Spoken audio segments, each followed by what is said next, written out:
Ladies and gentlemen, you're watching, yes, the Yankees Entertainment and Sports Network.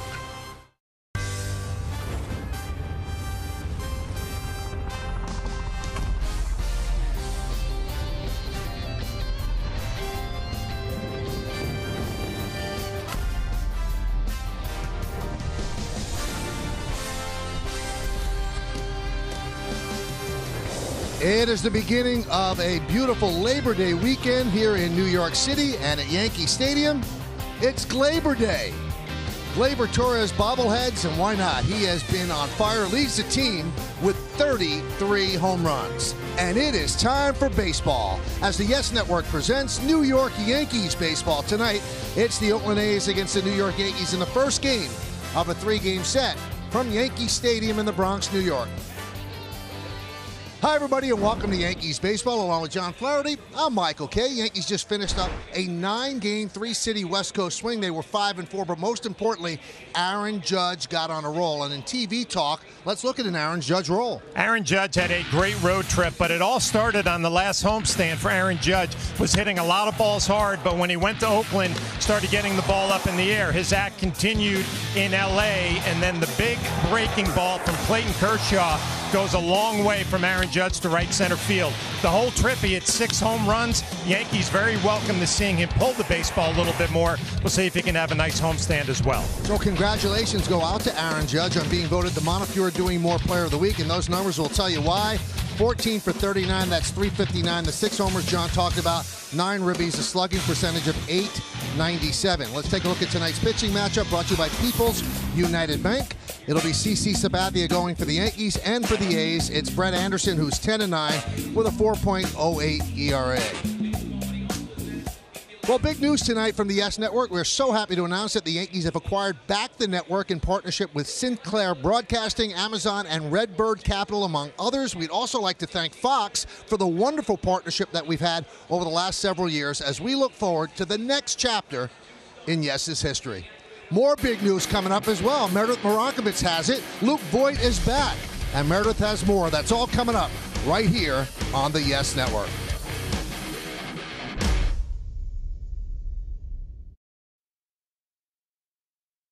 Welcome back to the Bronx. I'm Meredith Marakovitz. Luke Voit is back in the lineup. He was activated off the injured list today. He is playing third, batting 6th. I spoke with him earlier about his return.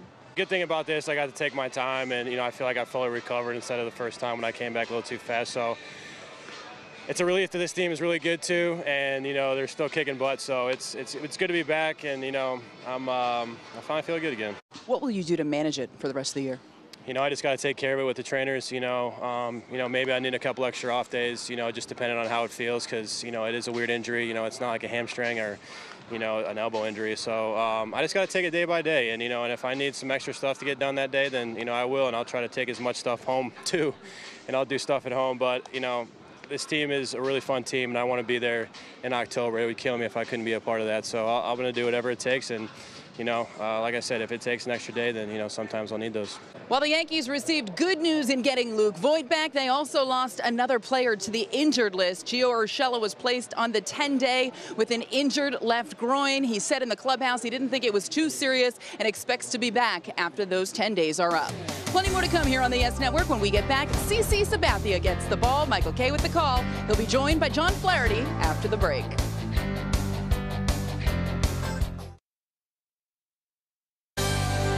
Yankees Baseball on Yes is brought to you in part by Kia.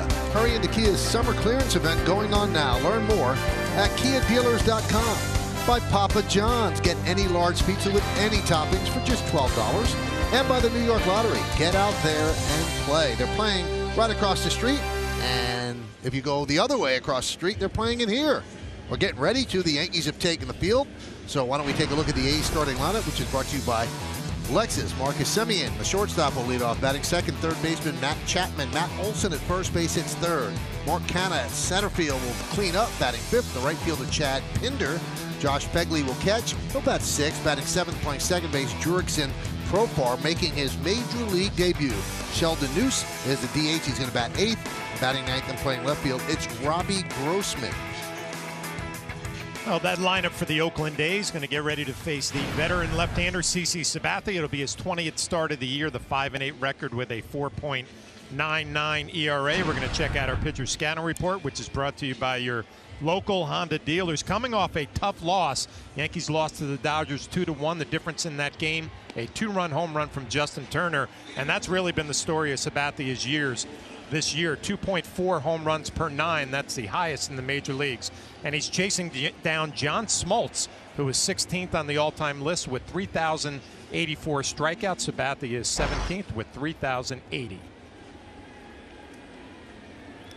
Athletics are 77 and 56. The Yankees are 88 and 47. Yankees 17 games, or 17 is the magic number. The A's trying to get a wild card spot. Semion's ready.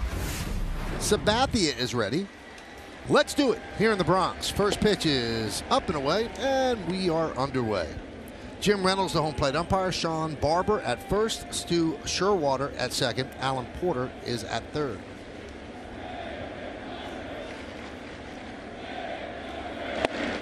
A's swept the Yankees in Oakland during the West Coast swing, and during that 3-game set, Semien was 4 for 10 with 3 doubles against the Yanks.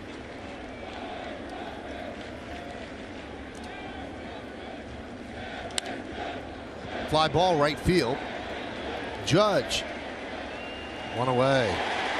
Take a look at the Yankees defense presented by Geico. Tauchman's in left, Gardner's in center, Judge over and right.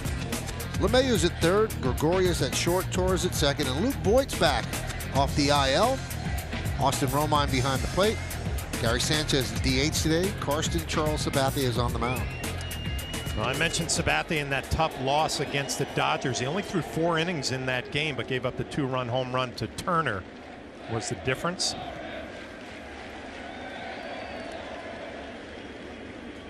It was Chapman.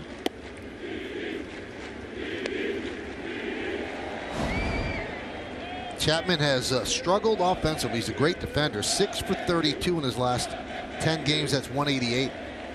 3 infielders on the left side for the Yanks.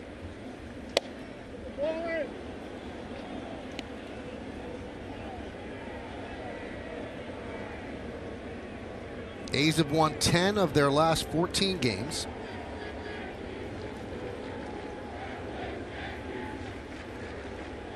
And their season, John, has really been split into 2. First 67 games, 33 and 34. The last 66, they're 44 and 22, and that's been what the A's do. I was going to say, it's a common theme for this club. You don't know if it's Bob Melvin getting the best out of his team and kind of figuring it out in the second half.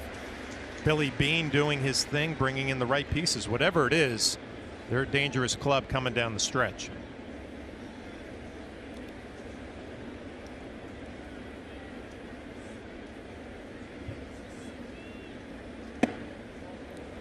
And there's a walk. A couple of days ago, it was a scary moment for Chapman. He got hit in the head against Kansas City. Had some headaches. He was not diagnosed as having a concussion. And he is back in the lineup. So he sat out yesterday's game and back in the lineup today. Here's Matt Olson. Pitch inside. Yankees play him to pull. 3 infielders on the right side. See the 261 average for Olson. He's a 305 hitter on the road, 224 at the Oakland Coliseum.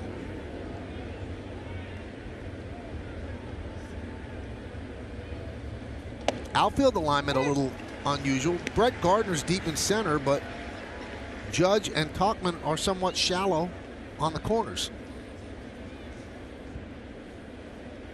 Well, Olson, like a lot of these A's hitter, you get the ball up in the air. He's got 26 home runs, plenty of power. Going to be a test for Sabathia. And he gets plunked. So a walk and a hit by pitch, and the A's have runners on first and second against Sabathia.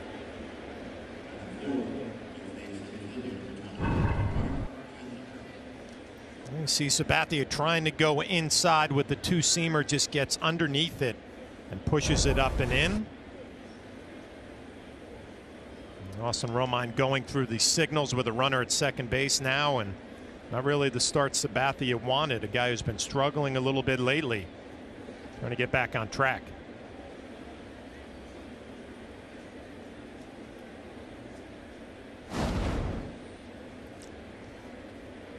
Here's one of the hottest hitters in the game, Mark Canha. He's hitting .360 in the month of August, 37 for 89.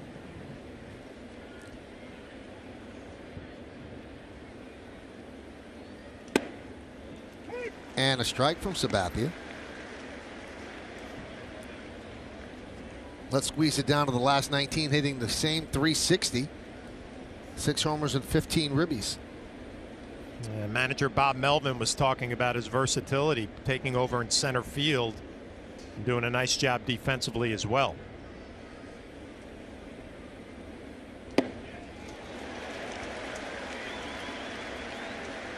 Yeah, they lost Laureano to injury, and Canha has slid right in and done the job.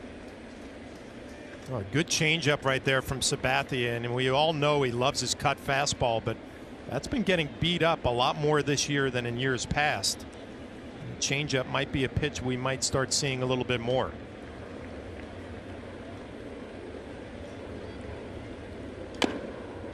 Tries to pull the outside pitch, fouls it away.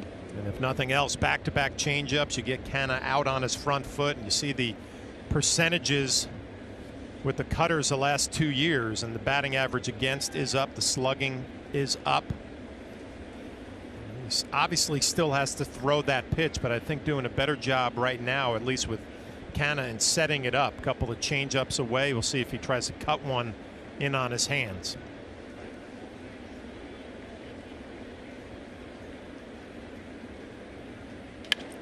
Grounded to short. Let's see if they turn two. There's one on to first. It's a double play. Sabathia got just what he needed. No runs, no hits, no errors. 1 man left. The A's nothing, and the New York Yankees coming to bat.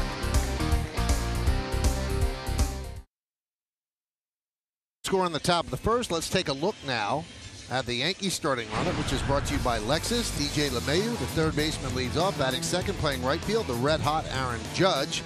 Gleyber Torres, it's his bobblehead night. He's at second base, hitting third. Cleaning up the shortstop, Didi Gregorius. Gary Sanchez, the DH, bats fifth. Batting sixth, back off the IL, first baseman Luke Voit. Brett Gardner's in center. Austin Romine behind the plate. Mike Tauchman is in left. Brett Anderson finished up his warm-up tosses. We'll take a look at his numbers on the year. He's won 10 games. The ERA just over 4. Let's check out our pitcher scanner report, which is brought to you by your local Honda dealers. Numbers are pretty good, but he's going through a tough stretch. His last 6 starts, a 1-5 record. The ERA just under 5. He is a ground ball machine who works quickly. 54.1% of his outs are ground balls, the highest in the American League, and he's 0-6 with a 6.86 career against the Yankees in 8 starts. So LeMahieu, the leading hitter in the American League, he has moved ahead of Brantley.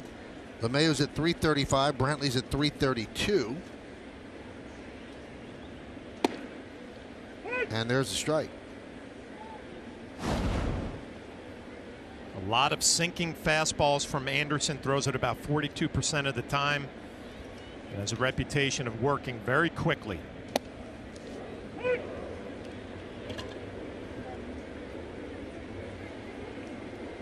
.31 years old. The Yankees did not see him in the series in Oakland. And John detailed how much he struggled against the Yanks. Grounded to short. One away. Let's take a look at the A's defense, which is presented by Geico. You've got Grossman in left, Canha in center, and Pinder over in right. In the infield, it's Chapman, Semien, Profar, and Olsen. Chapman has saved 16 defensive runs this year. Begley behind the plate. Anderson's on the mound. I mentioned 16 defensive runs. Everybody considers Nolan Arenado the gold standard. He saved 9. Wow.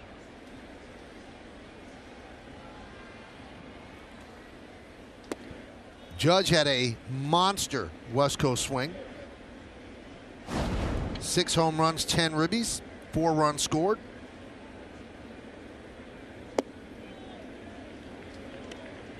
And John, you mentioned it in the open. You could see it starting to come around right before the Yankees left Yankee Stadium for the West Coast swing. Yeah, I think Aaron went through a little stretch. Base hit. Where he was hitting the ball hard, but not getting the ball up in the air and hitting home runs. And then it looked like he was trying to create some lift in his swing and got in some trouble. But this is what he did over his last homestand. A lot of hard line drives, hard ground balls. And I think, Michael, it's just natural for a hitter. You start hitting the ball hard, and then eventually you start hitting the ball up in the air, and the home runs start coming. That was 115 miles an hour off the bat. So Judge on first, and that'll bring up Gleyber Torres.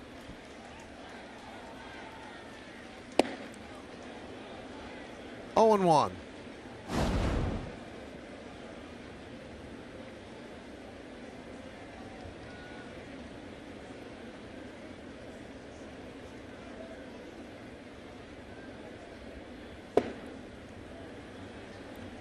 Before the game, fans got a Gleyber Torres bobblehead.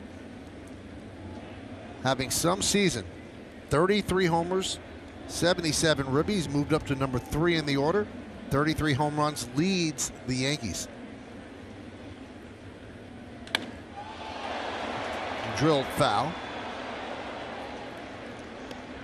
Well, you think about the Yankees in spring training, you got Aaron Judge, you got Gary Sanchez, you got Giancarlo Stanton. And at this point in the year, Gleyber Torres leading the club in home runs. Obviously, a lot of injuries, a big reason why, but this kid has turned into a superstar very quickly.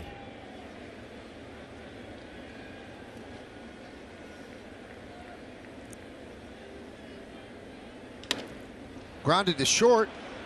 There's one. And the ball is thrown away. They wouldn't have gotten him anyway. Backing up is Fegley. So no harm, no foul. It's a 6-4 force at second, and reaching is Torres on the fielder's choice. Semien has gotten so much praise for how much better he has gotten defensively. Kind of got caught in between there. The throw to second was a little late. Profar way off the mark as Aaron Judge was bearing down on him.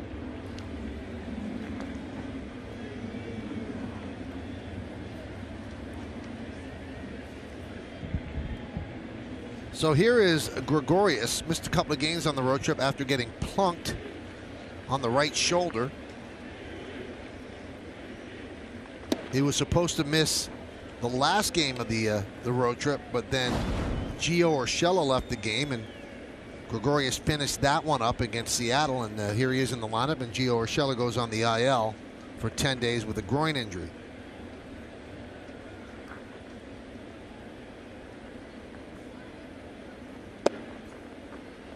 One and one.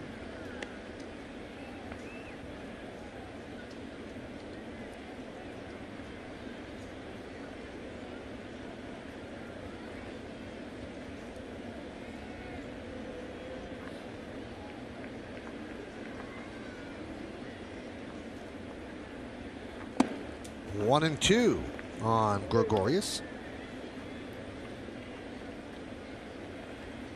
Now, Aaron Boone has spoken about this. Gregorius has done well since coming off the IL, but we haven't seen that streak where he really can carry a team. Everything he hits drives in a run, seems to go into the seats. We haven't yet seen that from Didi, and he expects to see it.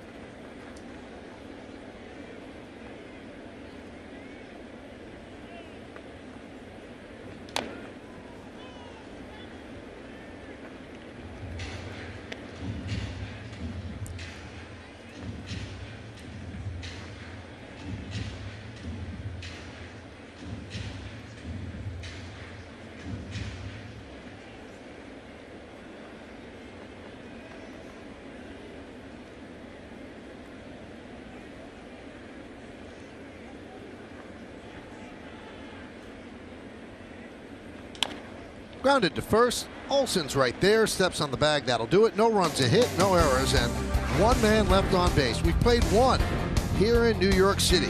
0-0. Yankees and the A's on Yes.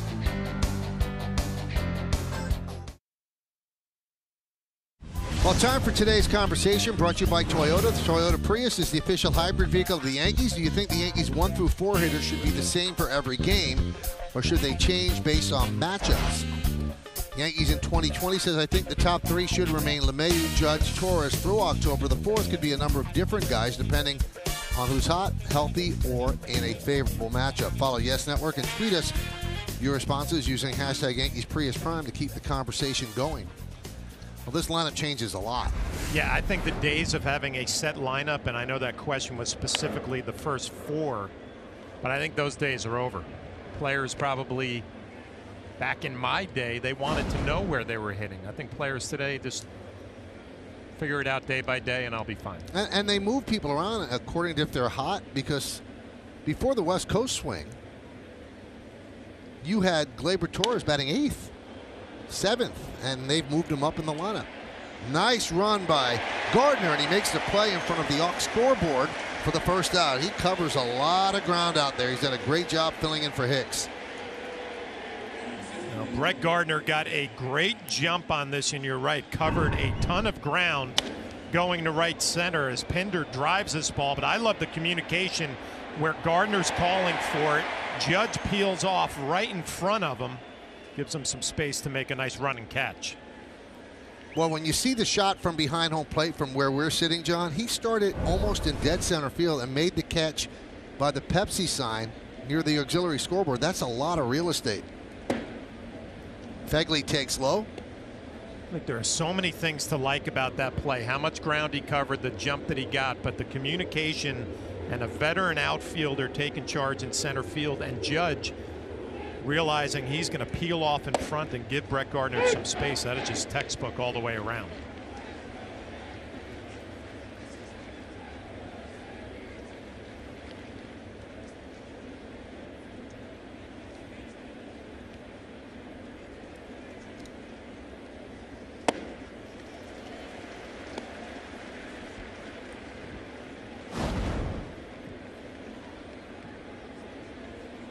Well, tonight is the 131st different lineup in 136 games, so they are going to change things around.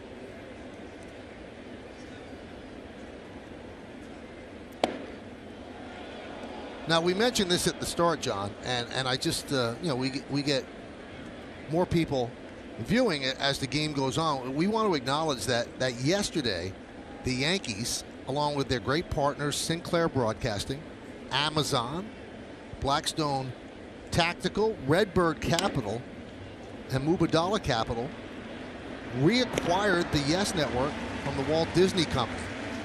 All of us here at Yes, every single one, is excited about this new partnership, great things in the future, and the desire to make the Yes Network even better than it is. So welcome aboard to the people that were part of the purchase. We're thrilled, and the future looks very, very bright. So we're so happy. These are exciting times at Yes. Do you feel some more pressure now? I always feel pressure, It's a John. new group. I know. You always feel pressure.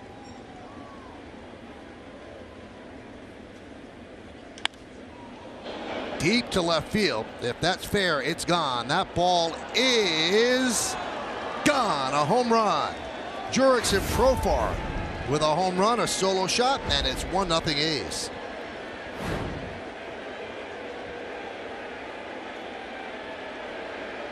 I mentioned in the pitcher scouting report that has been the issue all year long for Sabathia, averaging 2.4 home runs per 9, the highest in the major leagues. And Profar, take a look at the pitch. Romine setting up away, and it's out there.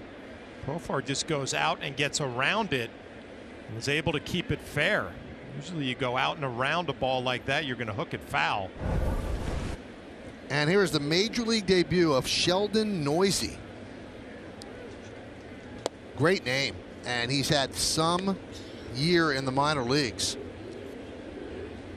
Since the All-Star break, in 44 games, hitting .339, 11 homers, 34 ribbies. They called him up, and you see his overall numbers at Las Vegas when Chris Davis went on the paternity list. Actually was a second-round pick out of the University of Oklahoma by the Nationals. And he came to the A's in the deal that sent Sean Doolittle and Ryan Madsen to the Nationals, and the A's got back Noisy and Blake Trinan, so a pretty good deal. Yeah, these are the at-bats that scare you if you're a veteran pitcher like Sabathia, because you have no history, you have no idea. You can read scouting reports, but just the way he stands up at the plate with that bat resting on his shoulder, he looks dangerous. And a walk to Noisy.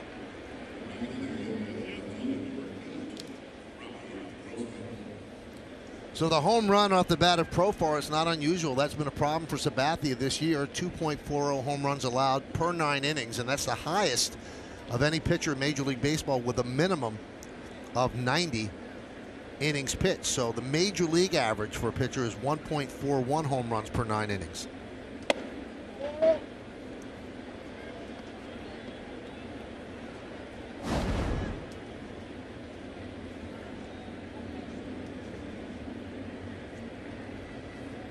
And with Noisy leading off first, they also got their top pitching prospect from the Nationals in that deal, Jesus Luzardo. And there's a strike. And that shows you the value of relievers, or that teams place on relievers. Just to get Doolittle and Madsen, they gave up a lot.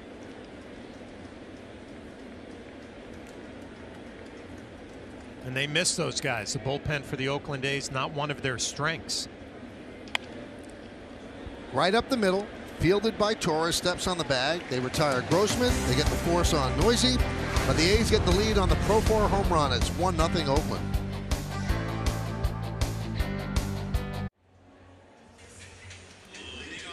Well, Gary Sanchez leading up the bottom of the second. We go to the Rocket Mortgage Game Changer. Age 26 or younger, most 30-plus home run seasons. Johnny Bench is atop that list with 4 of those. Now Gary Sanchez is tied with Mike Piazza and Rudy York with 2 such seasons before age 26. 1-0 Oakland over the Yankees. It'll be Sanchez, Voit, and Gardner. 1-0. Michael, I just want to say it's good to be working with you again. It's been a long time. It has been a long time. We got a nice stretch together coming up. It might not be so nice at the end of that stretch. Is that what you're saying? You know what? I've always enjoyed your company on the air and off. But this is a big day for you, right? A little day-night doubleheader? Yep, first one since the surgery, and so far so good. You sound strong. I have all the confidence in the world. 1-1. That one's looped into center field, and Canna is there to make the play. 1 away. Beautiful, beautiful Friday on Labor Day. Let's look at the game time weather presented by Bigelow Tea. It's 86 degrees. Humidity is 43%. The wind, 9 miles per hour. It's mostly clear and pleasant. I like that pinkish hue over the Delta sign. Here's Luke Voit. Boy, he has to feel great about being back. Came off the IL. 29 games he missed with the sports hernia, and here he is, back in the lineup. And that was the move they made with Urshela going on the 10-day IL and Luke Voit coming off. And after tomorrow's game, John, you can expand to 40 men. So the roster moves don't even have to be made after that. Well, I don't know how you felt, obviously, when I heard the news about Urshela going on the IL and Voit coming off. Base hit. I just shrugged my shoulders, right? No big deal. Luke Voit comes back. He'll probably do his thing. He's had 4 games in the minor leagues. He's been raking 8 hits in 4 games. A couple of home runs, and it's what we remember from Luke Voit out over the plate. He loves to extend his arms and drive it to right center field.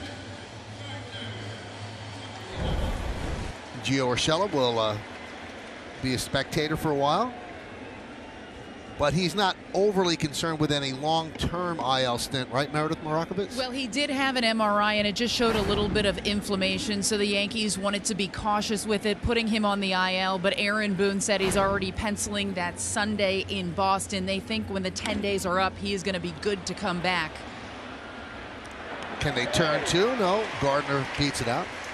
And Urshela himself said he didn't think it was anything too serious. He was walking around the clubhouse fine, said today that he didn't really have a lot of pain in there. But again, the Yankees just using a ton of caution with Urshela. He's a guy they want down the stretch. And that is tonight's injury report, brought to you by Montefiore Doing More. So with Urshela on the IL, Boone went on to say that you'll see DJ LeMahieu get the majority of the reps there at third base. And really, this whole season, you know, I was thinking the same thing as you were thinking, John. This is a next man up mentality where no matter how important the player is, and that guy's been pretty important this year, you don't even blink anymore because it's been a season filled with it. You've lost a former National League MVP. He's played 9 games, and they're on pace to win 105 games. Grounded up the middle. Right there as Profar steps on the bag, and that will do it for the Yankees in the bottom of the second as they strand one. We go to the third. It's 1-0 A's. Yankees Baseball on Yes is brought to you in part by Delta Airlines, the airline with more new planes flying out of New York City. Delta, keep climbing. By Ford, the official truck of the New York Yankees, and by FW Webb, the official plumbing, heating, cooling, and PVF supplier to the New York Yankees. 2 in the books in this weekend series, and it's 1-0 A's on the Profar home run down the left field line. And we go back to the top of the A's lineup. Marcus Semien.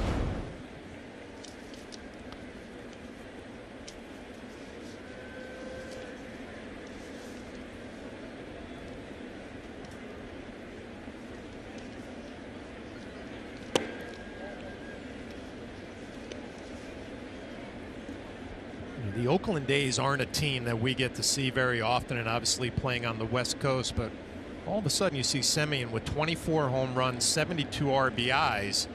Those numbers will get your attention. And in an era where everybody gets days off, he's one of 4 players in the league to appear in each of his team's games. Whit Merrifield and Jorge Soler of Kansas City have done it, and Jonathan Villar of the Orioles has done it. So no rest for Semien. He wants to play every day. He was interviewed on the MLB Network, John, and I was stunned by this. They asked him, because he has a really good WAR. He's become one of the better players in baseball, if he was aware of that. And he said, all of the A's are aware of it. We're always trying to raise our WAR. That's the number that we look at. Doesn't that shock you? So I would think every major league player is continually trying to get better, but they actually can see if they're getting better by their WAR number increasing. I guess so. I mean, how much better this guy has gotten has really been incredible. Remember a couple of years ago, he came up to the major leagues. I mean, he was throwing the ball all over the place, very shaky defensively. There's 11 errors this year and 24 home runs and 72 RBIs and pretty much playing every day. And the funny thing is, people that know this game well, I'm not talking about front office people because that's how they make their living. No one knows how to figure out WAR. There's not one of us out there that could actually sit down and figure out WAR.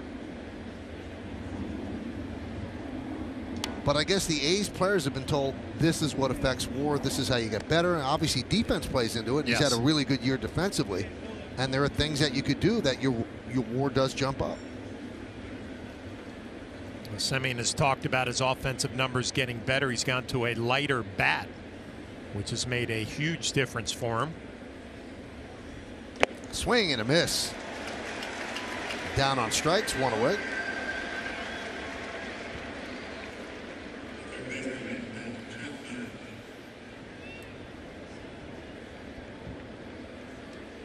And I think everybody realizes, John, that in this day and age, that's how teams value players.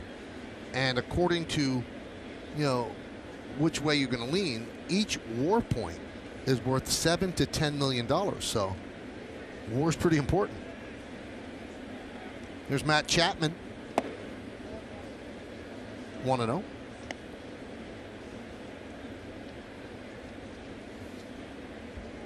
I would have to assume this guy's WAR number is probably inflated.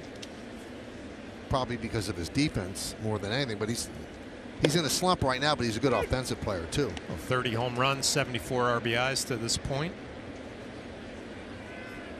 Just his 3rd big league season, and the A's have him for at least 4 more years after this one.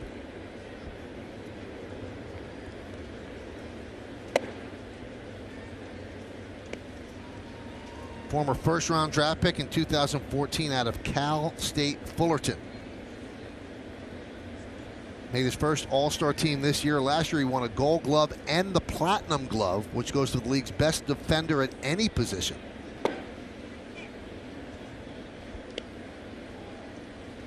He leads he leads all major leaguers in most defensive runs saved. Since 2017, he's tied with Mookie Betts.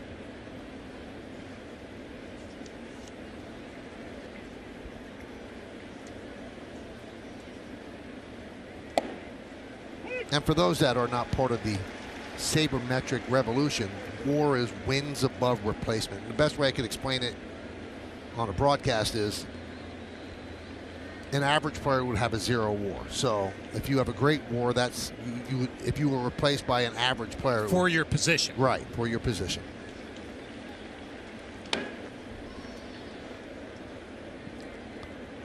Chapman battling Sabathia is still 3-2. The average player, according to our information guy James, is about a 2 WAR. Mike Trout has, I think, an 8.2 WAR. And will finish the year at about a 10, which would be, I think, the third time he's done in his career. 3-2. Swing and a miss. Chapman down on strikes. Well, back-to-back strikeouts for Sabathia. Backdoor slider, maybe a cutter. We're seeing in this game early on a lot more pitches away, change-ups away, backdoor slider, cutter, showing the ball in off the plate and making a living away. Here's Matt Olson. And a strike. So with that pitch, now they move LeMahieu over to the right side and Didi over to shortstop. So they flip-flop based on that one strike. 1-1. Well, the Yankees are so fortunate to have a guy like LeMahieu who can just slide over to third base, pretty much play there every day for, what, the next 10 days or so. And obviously Urshela is such an elite defender. You're not losing anything with LeMahieu.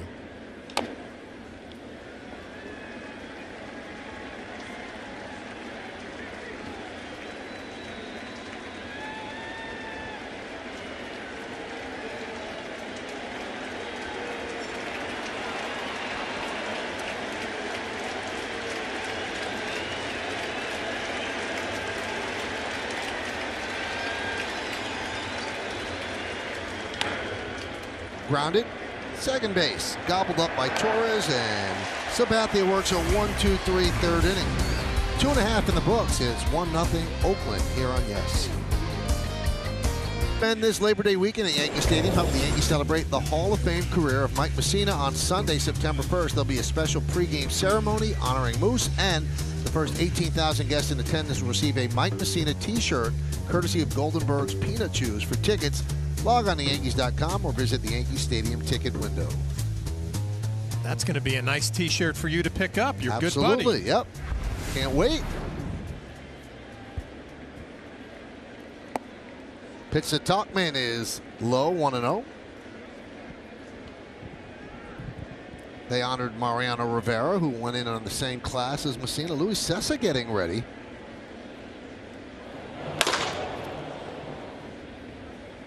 So CC's only at 48 pitches, John, so that's somewhat curious. I mean, you can't speculate, but he threw a pitch where I saw him kind of look like he landed a little gingerly and didn't really drive down the mound.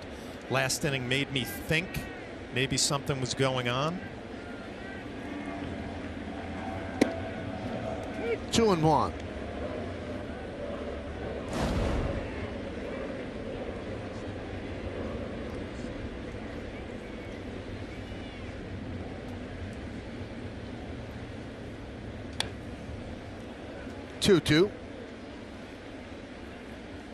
Well, I mentioned that Anderson really works quickly. He averages 21.6 seconds between pitches, which is the 4th fewest among major league qualifiers. On the flip side of that, Yu Darvish averages about 29.3 seconds, takes a long time in between pitches. Grounded to short, charging is Semien. And a scoop by Olsen as they just get Tauchman. Oh, we're just talking about Semien and how much improvement he has made in his all-around game, but especially defensively. Comes around it, and the strong throw on the run, and a nice play by Olsen to pick this out of the dirt. Just got him. Good play all the way around.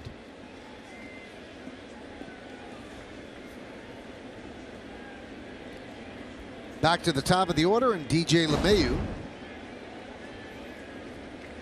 And just finishing up with Anderson and how quickly he works. The major league average is just under 25 seconds this year, which is 0.8 of a second slower than last year, and it's a full 3 seconds slower than 2010.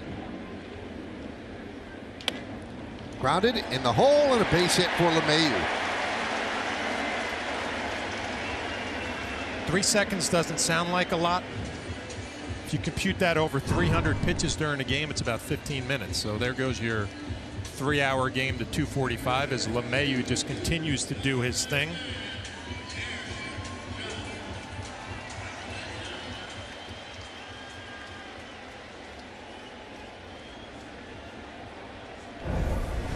Here's Aaron Judge.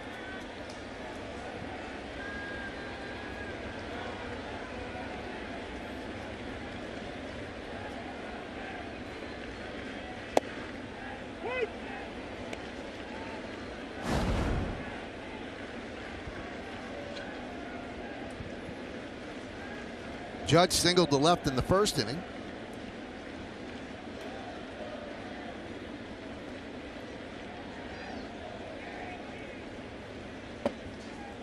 One and one.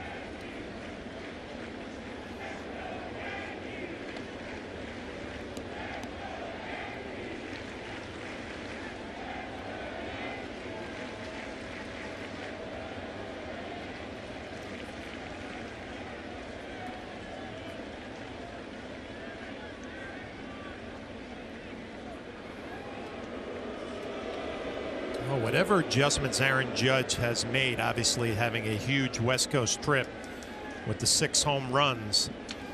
Watch him get into the box and put that bat on his right shoulder. Hands are in a good place, and then he just gently lifts it up. Base hit, right field. He's 2 for 2. Moving to second, LeMahieu. And his hands just look in such a better spot right now. As he gets a ball out over the plate, Anderson throws a lot of sinkers, so you want to stay middle of the field the other way with him. That's exactly what Aaron Judge does.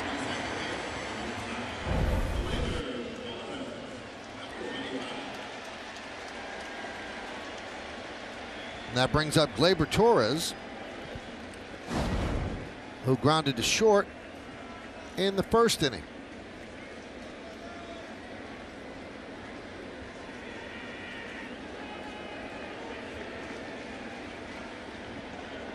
Really big crowd here at the stadium on this Friday evening of Labor Day weekend.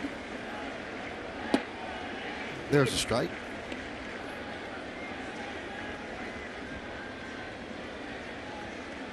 Beautiful evening. So glad you could join us.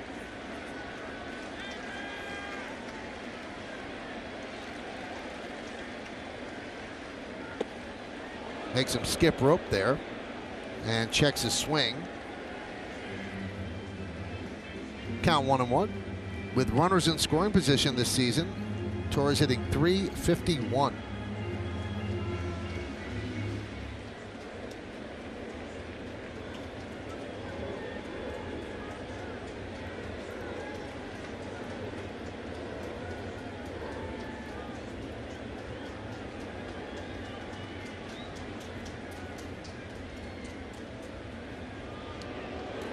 The old inside move.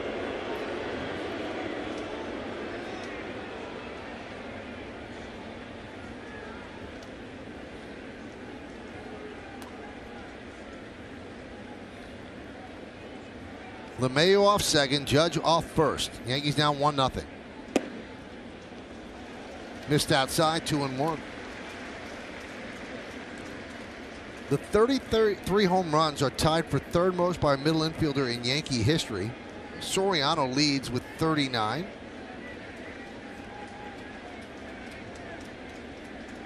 That was in 2002, had 38 the next year, and Cano 33 in 2012.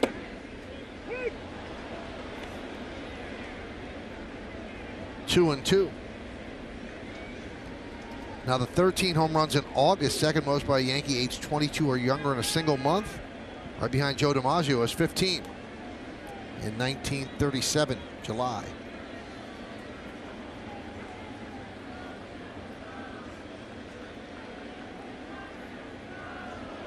Really preoccupied with LeMahieu. And LeMahieu's been dancing around a little bit out there as Chapman's really playing deep at third. If I'm Anderson, I'm worried about the guy at the plate right now with his 33 home runs. 3-2.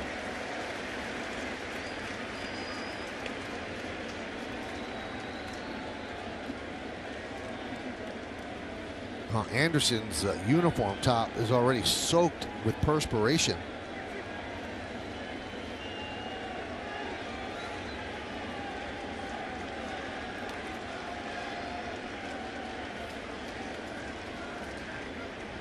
Again.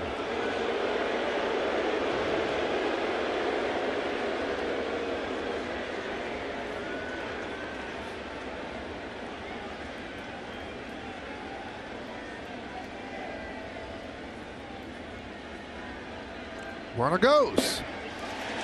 Ball four, bases are loaded. Yankees certain that Torres would make contact. They sent the runners 3-2 with one out. That'll bring up Didi Gregorius.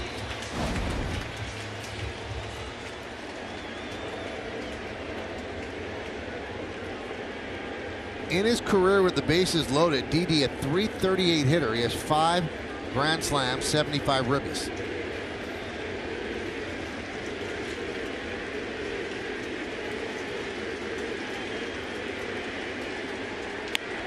Grounded to first. They get one. They do not get two. As LeMahieu comes home with the tying run, and Judge moves to third. So an RBI for Gregorius. Well, nice play by Olson going to his right and getting rid of it in good shape. Semien with the strong throw across the diamond. And Didi's just going to be able to beat it out. About a half a step. Anderson trying to buy that call, but Barber wanted no part of it.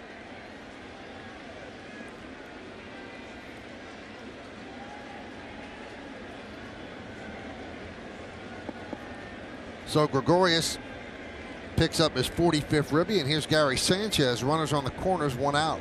1-1 game. Bottom of the third at the stadium.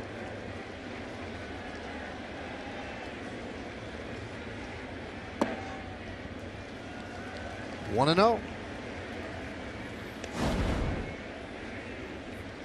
Let's see if Brett Anderson can get out of this third inning with only that one run. I mentioned his numbers against the Yankees. 0-6 with an ERA of 6.86 in 8 games started against the Yankees. So he knows he's not had any success.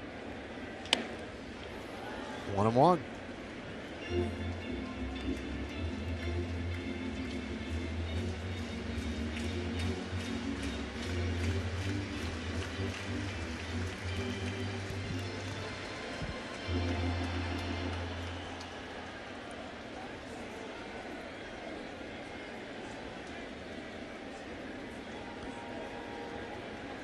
The pitch. Grounded to third, backing up Chapman. He grabs and fires. Nice switch of the feet by Olson to end the inning. But the Yankees tie the score, 1 run on 2 hits with 2 men left. We'll go to the 4th.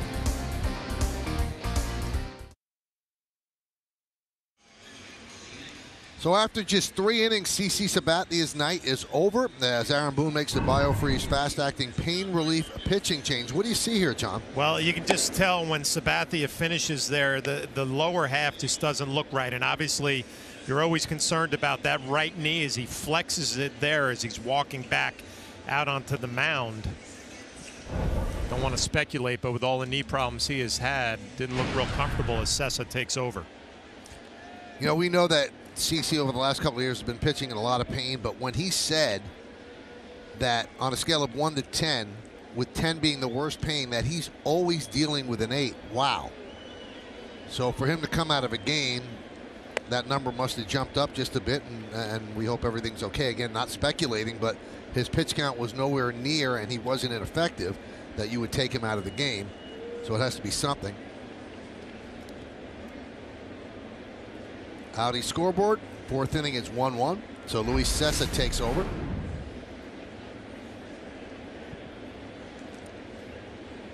And this was just the 3rd start for CC coming off the IL with the knee issue. Sessa will deal to Mark Canha leading off. That one is looped into right center field. Coming on Judge to make the play. 1 pitch, 1 out.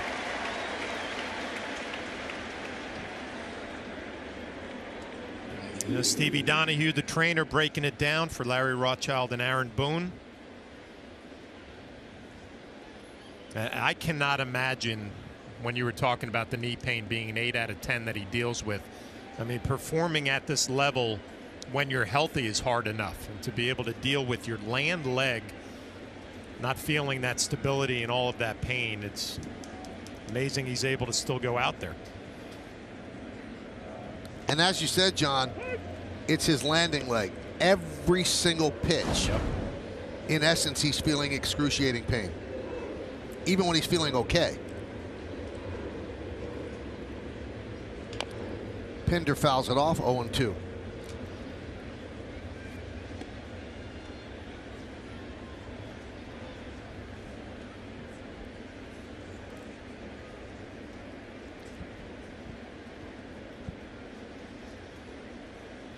We're in the 4th inning, 1-1 game. A's had just 1 hit in the 3 innings against Sabathia, but that was a Profar home run.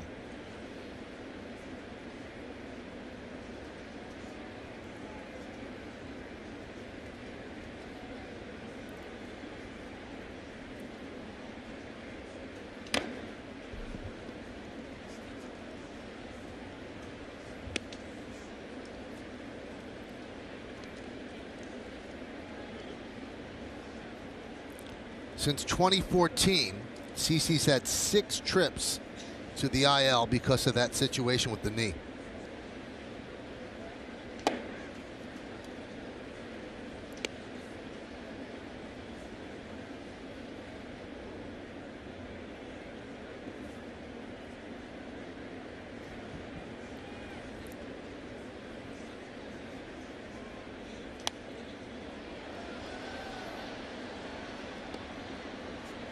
And I really truly believe that that's the reason that he's saying this is his last year, because when he's on the mound, he gets people out. He's still an effective pitcher, loves the game, his teammates love him, but it's hard to deal with that kind of pain every day. You know, and I just think about it at this point in his career. Grounded up the middle, and it's going to be a base hit for Pinder, as neither Gregorius or Torres could come up with it. Where Sabathia is a pitcher who relies on a cutter and relies so much on location, I can't imagine coming down the mound and mentally, you know, here comes the pain. Yeah. So you're not thinking about executing game plan. You're thinking about how much is this going to hurt when I land on my right knee. I remember way back in '95, Mattingly could still play. He was not the Mattingly that won an MVP award, but he could still play, and you saw that in the playoffs when he hit over 400. But it was just too painful and too time-consuming to get ready to play every single day, and it just took the joy out of it. Andrew Luck. Yes, you're right.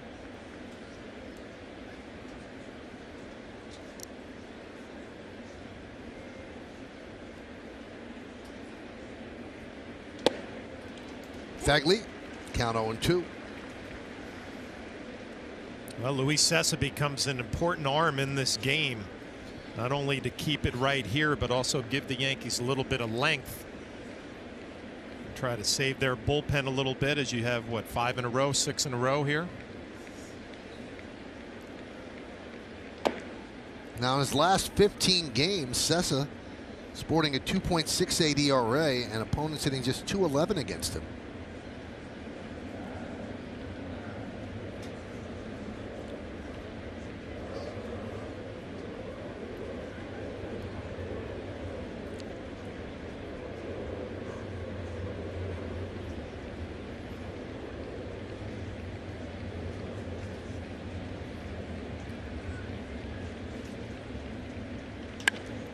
Driven into right field, going back is Judge, makes the play over his shoulder as Pinder heads back to first.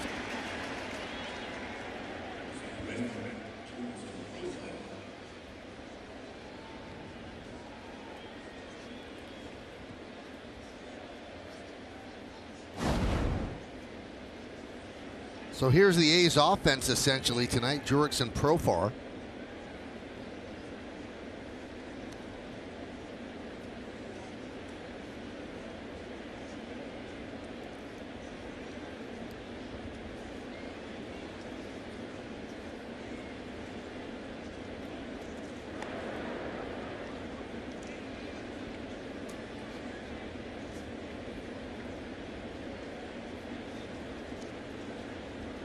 Profar has struggled this season and lost part of the second base job to Corbin Joseph. Now Bob Melvin said he's still going to get some at bats. He started today. For someone who basically has played every day, to sit there and not get any reps, it doesn't serve him very well, nor us. And this was a former #1 prospect in all of baseball by Baseball America in 2013. Served into left field. Tauchman's there. He'll put it away, and that'll do it here in the fourth. No runs, a hit, no errors, and 1 man left. Bottom of the fourth coming up. Well, Yankees baseball is always live with MLB at Bat. Follow the action with game tracking and video highlights, along with up-to-the-moment stats, standings, breaking news, and more. Download MLB at Bat today. It's your #1 app for Yankees baseball. Luke Voit leads off and hits a bullet through the left side for a base hit. He's 2 for 2 in his first game off the IL.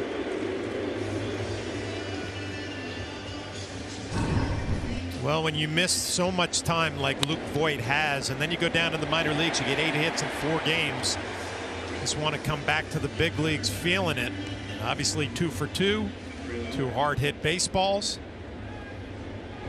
Welcome back.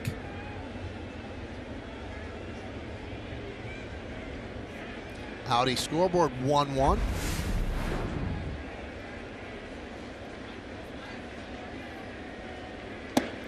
And Gardner takes a strike.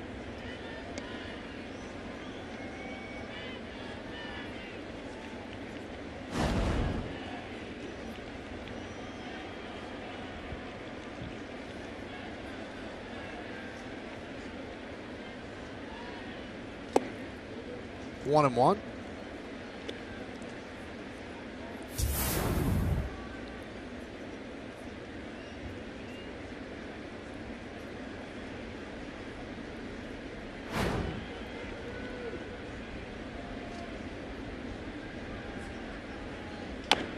Grounded foul. Gardner reached on a fielder's choice in the second, so this is his second at bat of the night. It's 1-1. Beginning of this series of 3 games with Oakland. Trying to get some semblance of revenge for being swept in Oakland. That was the only really blemish on the road trip. The Yankees ended up going 5-4. And Major League Baseball, the one game they lost after the 3-game sweep was the Saturday in LA against the Dodgers. And Major League Baseball told the Yankees that they were wrong, the umpires were, for calling timeout when Gleyber Torres was scoring on the takeout slide by Gardner at second base. And I always wonder, what exactly does that do other than aggravate you that, oh yeah, we were wrong, but as my dad would say, sorry doesn't fix the lamp. So that would have tied the game up, right? Yeah. So it's obviously not a guarantee that they would have won that game, but there would have been 2-2 in the ninth. And you're right. Thanks for nothing, right? Right. It's like the NBA 2-minute report. Oh, we got this call. Oh, okay, but what does that do for me?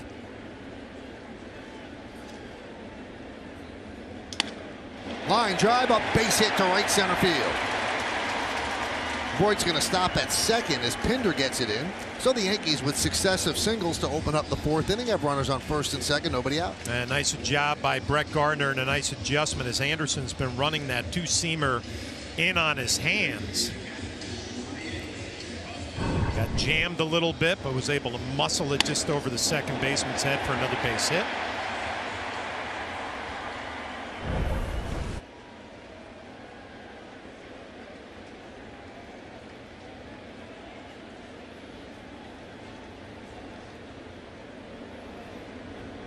So here's Romine. Olsen is in on the grass at first, guarding against a possible sacrifice. But Romine swinging away takes ball one.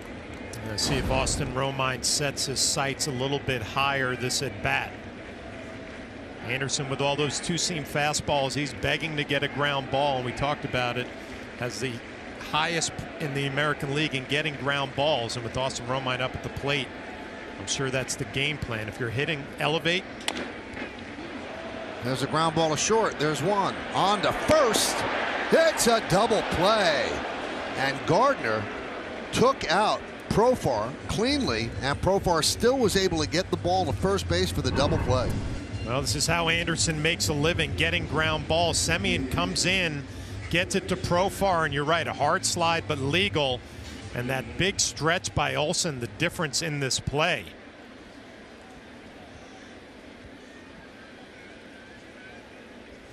See if they got him. We'll see if Profar is on the bag as well. At second, he's not. No, he is not. His foot was over the bag when he made the catch, and I'm sure that's what the Yankees are looking at. Forget about first base.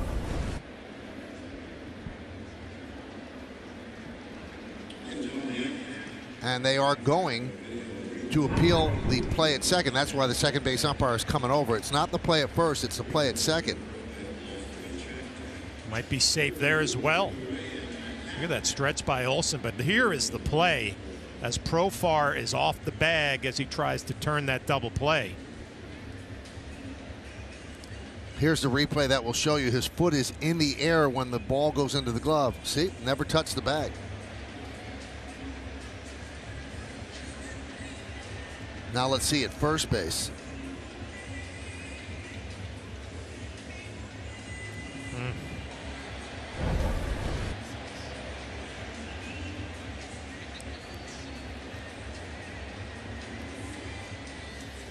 This one's probably going to be overturned, and boy, it is the death of the neighborhood play. Be a huge call here, though. I mean, obviously you go from a 6-4-3 double play, takes a lot of momentum out of the inning, to possibility of a bases loaded situation, nobody out.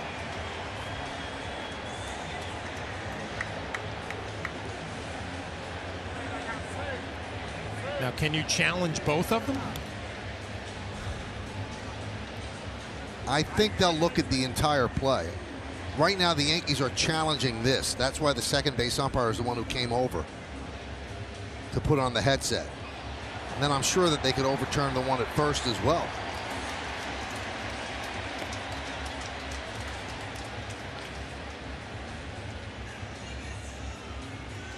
When we joke about the neighborhood play, there were plays in the past where a second baseman or shortstop, they weren't even close to the bag and just pumped out automatically. But with replay, you can't have the neighborhood play because it shows you how wrong the call is.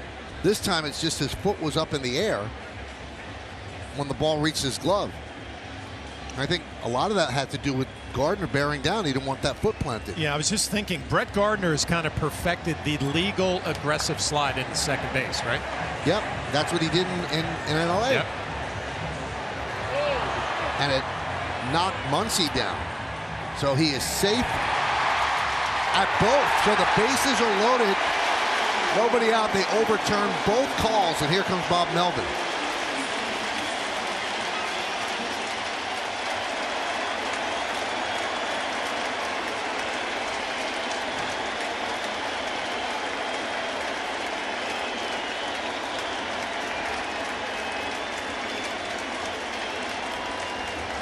Boy, does that change the tenor of this inning.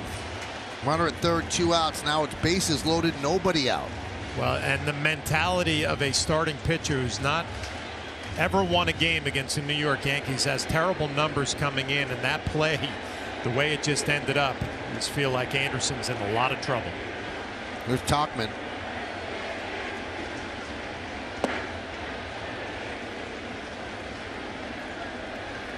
Now, what does that mean? Averages in the inning. After a runner at third and 2 outs, you average 0.39 runs scored in baseball. Bases loaded, nobody out, you average 2.37 runs per inning. Anderson from the full windup. 1-1.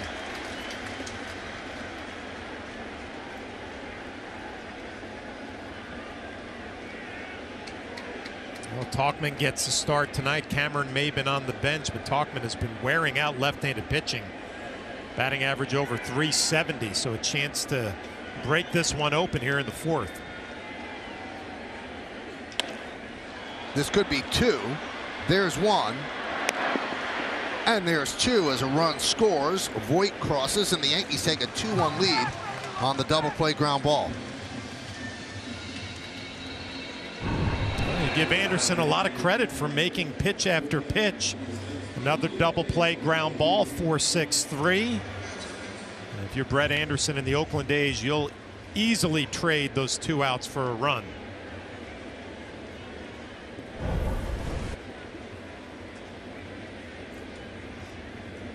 So now a runner at third with 2 outs, and back to the top of the order in DJ LeMahieu.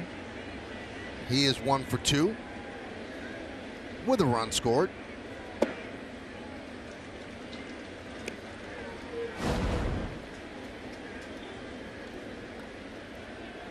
DJ LeMahieu has made it look so easy this year with that inflated batting average.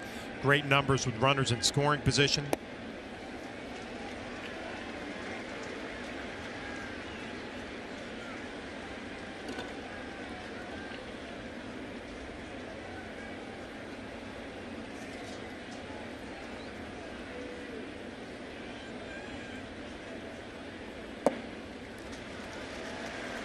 Let's take a look at the league leaders presented by your local Tri-State Volkswagen dealers.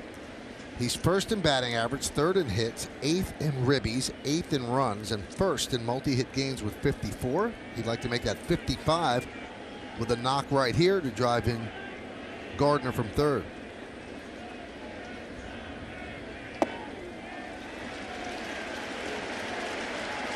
And he walks. And that passes the baton to Judge, who's 2 for 2.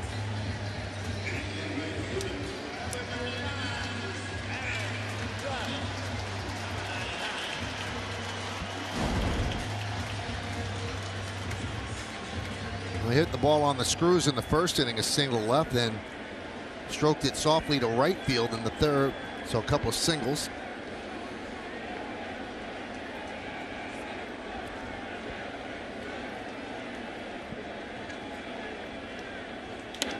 Grounded sharply and grabbed by Simeon. He flips the second, and that will do it.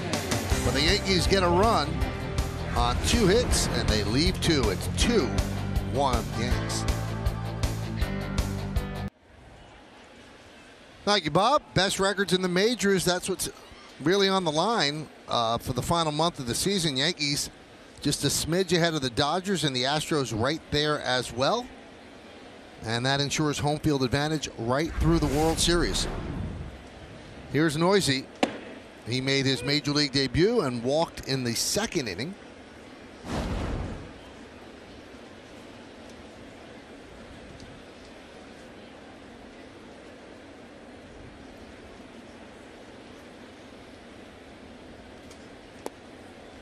One and one.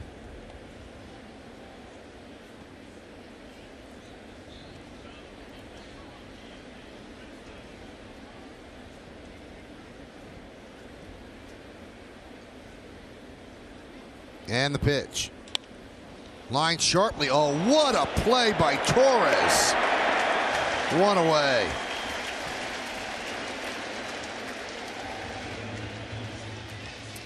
Well, the one thing you notice quickly when you come up from the minor leagues to the big leagues is that these infielders can take away base hits. As Torres goes to his right, the backhand, the play gets real easy after he picks it. Actually turns away from it, comes up with it clean.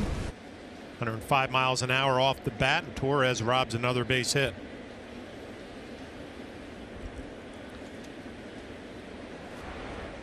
Here's Robbie Grossman, and the pitch is low, 1-0. Well, they didn't make that play at AAA.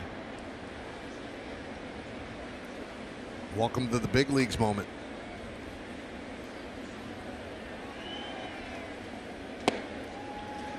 One and one.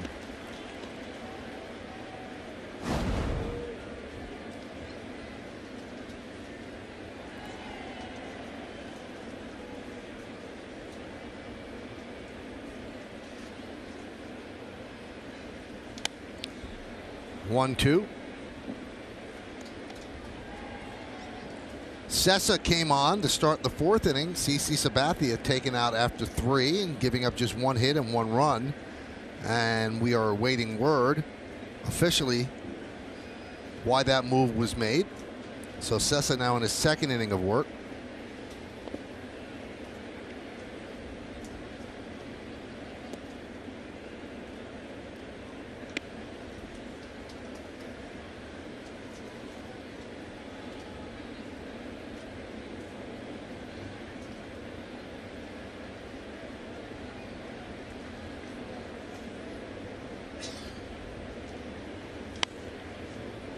Right at the end of the bat, squibs it foul.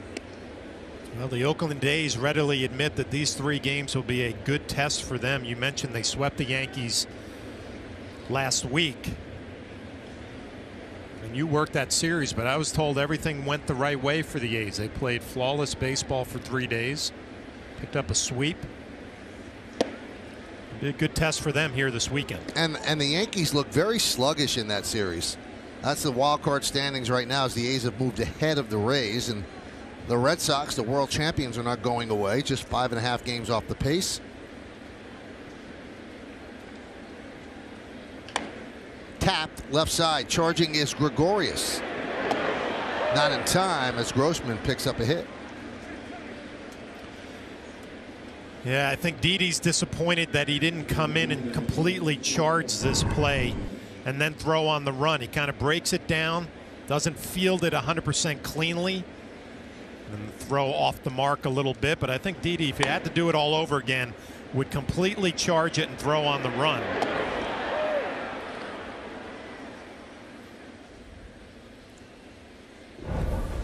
Back to the top of the order, and Marcus Semien.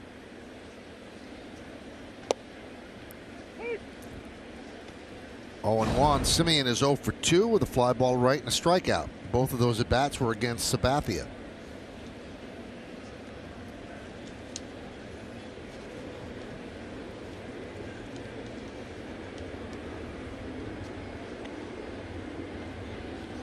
Well, we talked about Semien as a shortstop, John, and Bob Melvin, the manager of the A's, said, "I've never seen as big a transformation in any major league player from 2015 when he started making all those errors to where he is right now." And a lot of credit is given to former coach Ron Washington, who came in here and that was his job. Let's straighten him out. Billy Beane said, let's bring in Ron Washington right after he'd been fired by the Texas Rangers when he was their manager. He's the only guy who could fix this, and he did. And he did.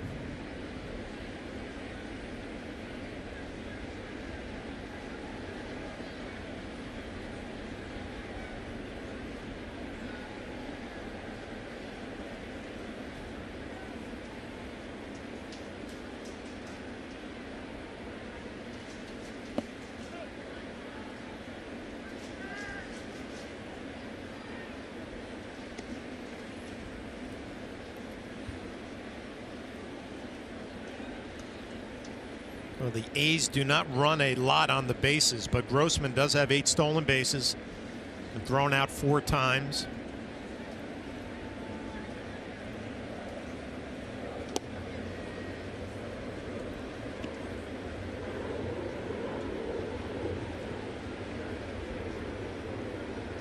About to see some action in the Yankee bullpen as Sessa struggling a bit here in the 5th inning.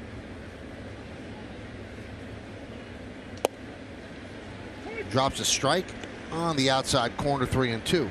Tommy Kahnle will begin to throw.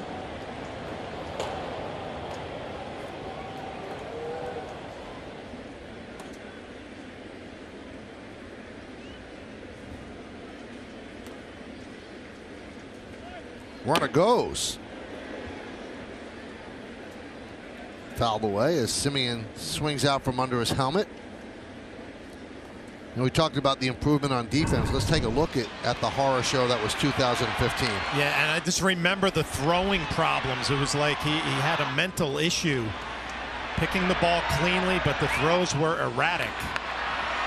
And a completely different player now in the field. I think that's translated to his offensive production with 24 home runs now. A lot of credit should be given to Semien for how hard he has worked and cleaned up his game.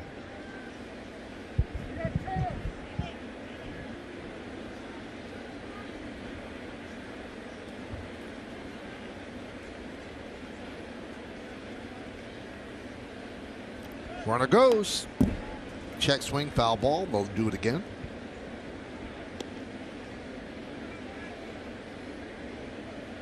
Well, Luis Sessa not giving in. Back-to-back-to-back sliders on a 3-2 count.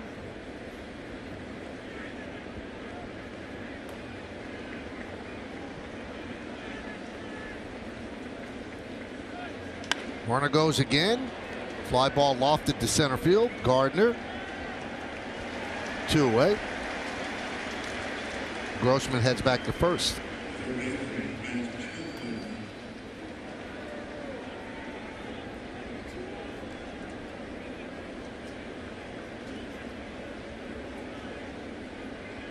And here comes Larry Rothschild. This copyrighted telecast presented by authority of the New York Yankees. It may not be reproduced or retransmitted in any form, and the accounts and descriptions of this game may not be disseminated without the express written consent of the New York Yankees. John, this looks like it's more of a stall move to give Kahnle more warm-up, so he'll face this batter, and then obviously if he doesn't get him out, Kahnle would be ready because of this trip. Yeah, it's all about matchups, right? I mean, obviously Aaron Boone and Larry Rothschild see some numbers that they're going to want to get Kahnle in this game sooner rather than later.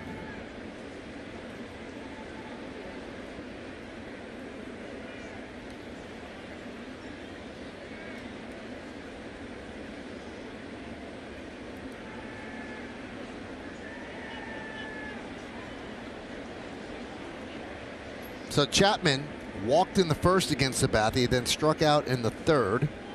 His first at bat against Sessa. 1-0. 3 infielders on the left side for the righty swinging Chapman.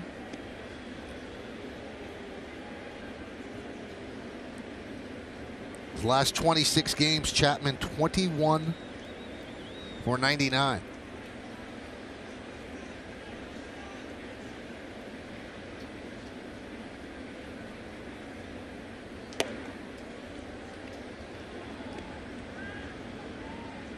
Missed outside, 2-0.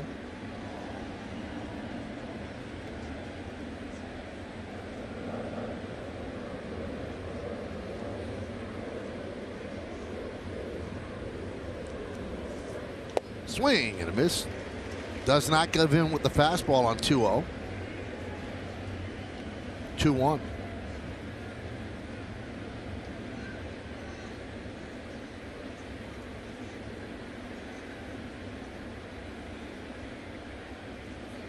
Grossman leads off first, held there by Voit. The whole right side of the infield wide open.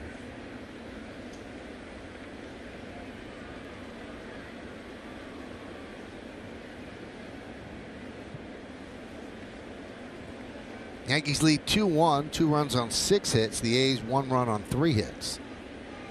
They're 1 run on the Profar home run.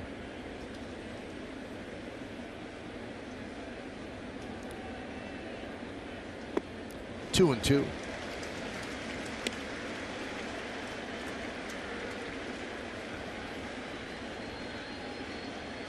Two balls, 2 strikes, 2 outs here in the top of the 5th inning.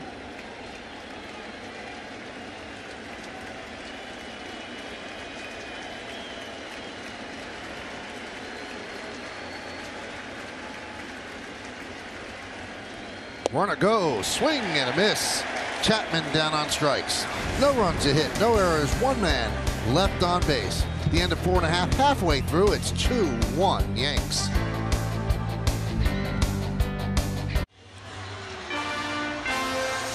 Yankees Baseball on Yes is brought to you in part by your local Tri-State Volkswagen dealers. Visit VWDealer.com for the Volkswagen dealer near you. By People's United Bank, checking without curveballs, member FDIC. And by Heineken, enjoy Heineken responsibly. Traffic moving briskly in Manhattan as we go to the bottom of the 5th inning. 2-1 Yankees over the A's. Gleyber Torres will lead off.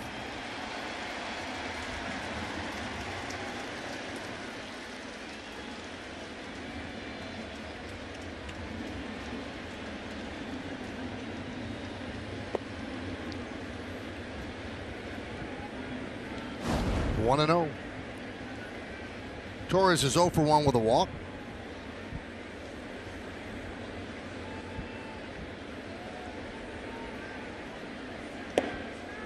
Two and 0.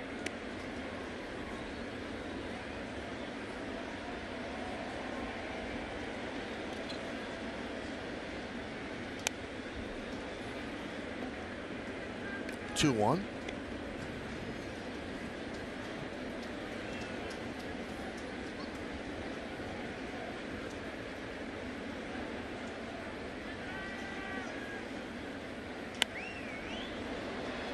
Two and 2.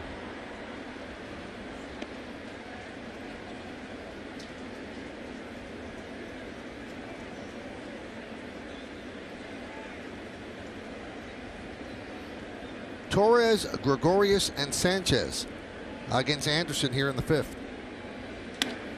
High fly ball, deep left field. Grossman back. He's on the track. He leaps, and he makes the play. Not sure if he took a home run away from Torres, but certainly took an extra base hit. Well, Gleyber gave it a ride, but it didn't have that sound. I think it jammed him just a little bit. And you're right before. Probably would have hit the top of the wall.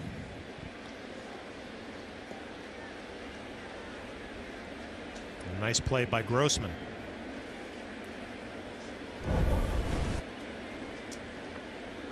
Here's Gregorius. 1-0.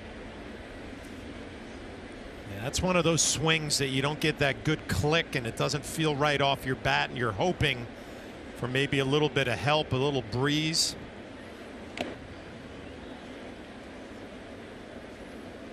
One and 1.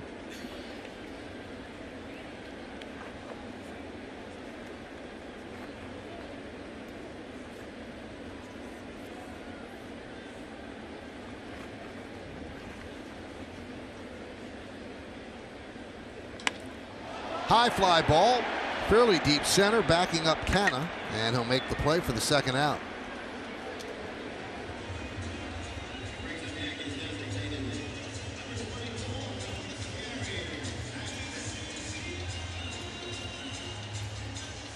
That'll bring up Gary Sanchez, who's 0 for 2 tonight with a fly ball to center and a ground ball to 3rd.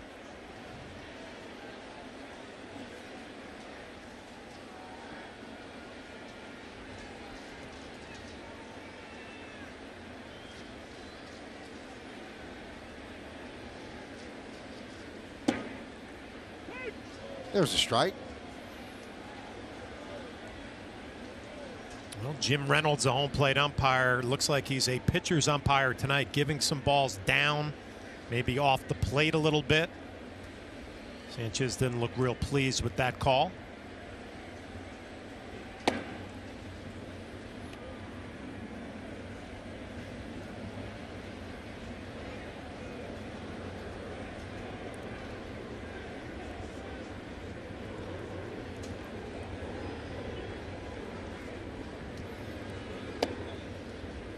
Look at Jim Reynolds, the home plate umpire, and he's the crew chief now on this crew, and it just reminds me of how old I'm getting.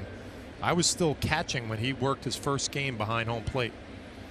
Really? He was a nervous wreck. But you calmed him down, right? Well, I kind of told him the Richie Garcia story. My first game in the major leagues, I was a nervous wreck, and Richie Garcia put his hand on my shoulder and said, "We'll get through this together, kid." Calm me down. So I didn't drop a kid on Jim Reynolds, but I'm like, Jim, we got this. And did you have any arguments or disagreements with him that game? No. You expect me to remember that? I think we got along really well, and it was like, you know what, nice call on that, Jim. Way to go. You know, but you're good. I buttered up all those umpires, or at least tried to. Nice. Now he's a crew chief and a big deal. Good guy.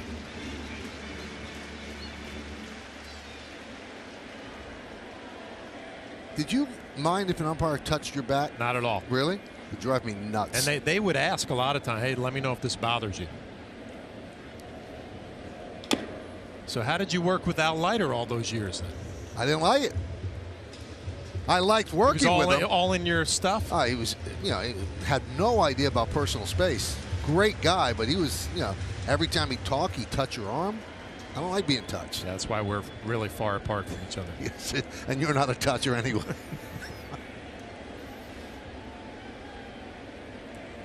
Three-two, swing and a miss. Sanchez down on strikes. Anderson works a 1-2-3. Fifth inning. We're going to the sixth in the Bronx. It's 2-1 Yankees.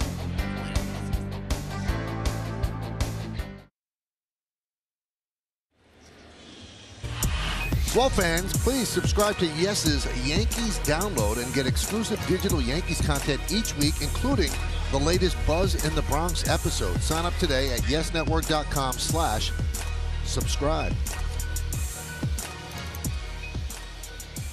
All right, we're going to go to the sixth inning, and there's a new pitcher for the Yankees. It's Tommy Kahnle, as Luis Cessa gave the Yankees 2 scoreless innings in relief of Sabathia.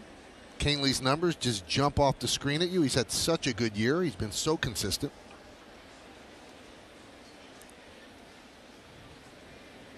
Yankees lead this one 2-1. Matt Olson will lead off. There's a strike. Matt Olson is a pull hitter. This is his spray chart on StatCast AI, powered by AWS. This is the last 100 ground balls. And you can see the majority of his hits go to the right side. 1-1.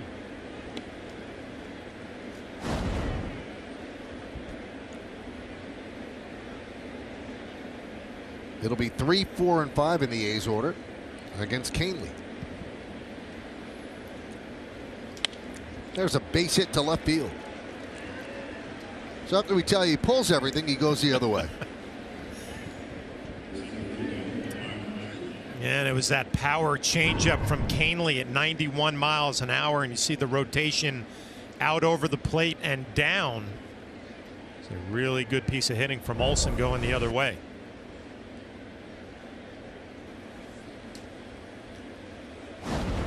So here's Mark Canha. He's 0 for 2, wrapped into a double play and a fly ball to right.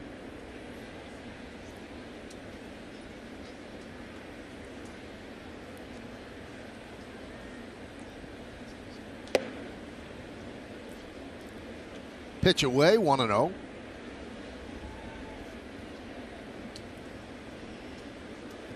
If you're Aaron Boone, you have to feel pretty good. You get to your high leverage relievers with a lead. And now it's up to them to pitch the way they usually pitch, and that's the blueprint.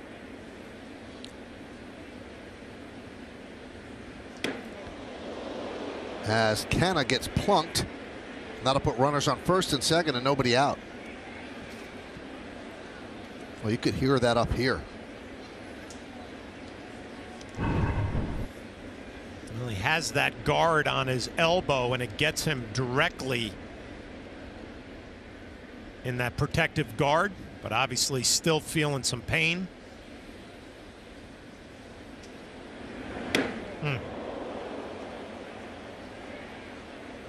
They're going to go and check him out at first base.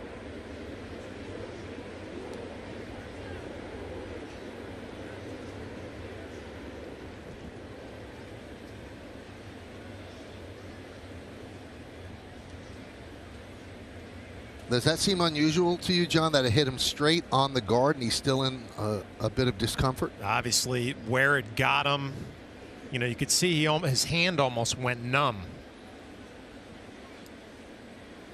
So although he has the protection, it kind of got him in the right spot.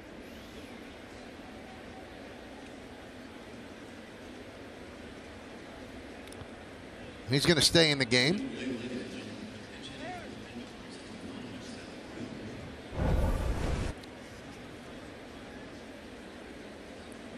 We have a pinch hitter for Chad Pinder. It is going to be Seth Brown.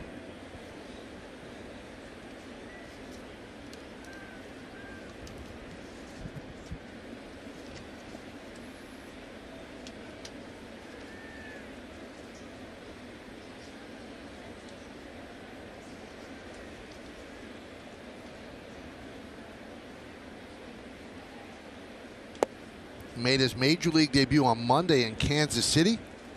What a debut. He had 2 hits, scored twice in an A's win, and his parents and brother were in the stands. A good debut for him. The A's won 3 out of 4 in Kansas City.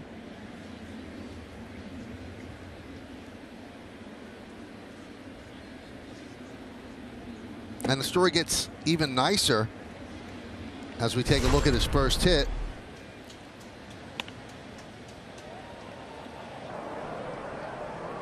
He'll remember it as a line drive. His parents could not fly directly from Oregon to Kansas City, so they had to switch planes in Salt Lake City. And what a surprise. Seth just happened to be there, so they were able to fly to Kansas City together. And that one is wrapped into right center field. That's going to be a base hit. Olsen will score. Canna will go to third, and in second with an RBI double, it's Seth Brown, and it's a 2-2 game.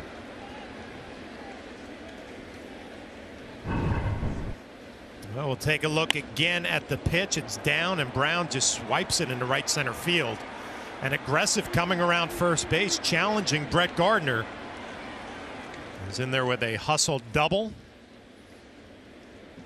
He really goes down into his legs to get underneath that changeup and drive it to right center. Well, he did damage in the Pacific Coast League this year, John. 37 homers and 104 ribbies in 112 games when he was called up. 104 RBIs in 112 games. Yeah. Now, this is unusual to see Canely give up a run. He had 7 straight scoreless outings. In fact, in his last 24 games, he had a 1.66 ERA, and opponents had just 151 against him. Here's Fegley.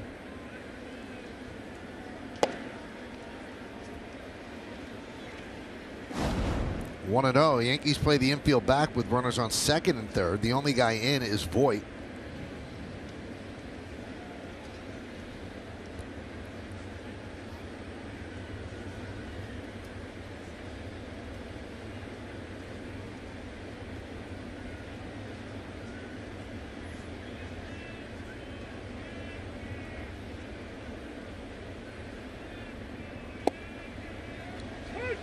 Drops that one in there for a strike. 1-1.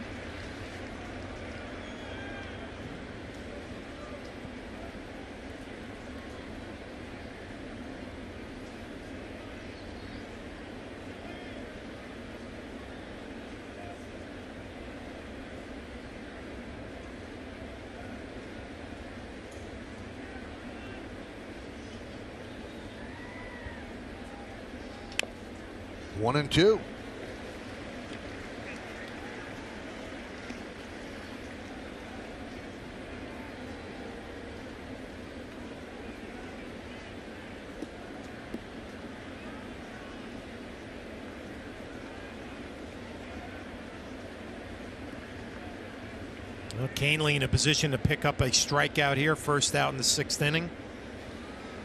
He's thrown 3 changeups in a row. We'll see if he'll get Fegley off of the changeup by trying to elevate a fastball, maybe throwing a fastball in, or if he's going to go back to that changeup again, trying to get a swing and a miss. 2-2. You can tell a lot by the body language of a pitcher, and Canely is frustrated with his mechanics. Yanked that changeup down and away.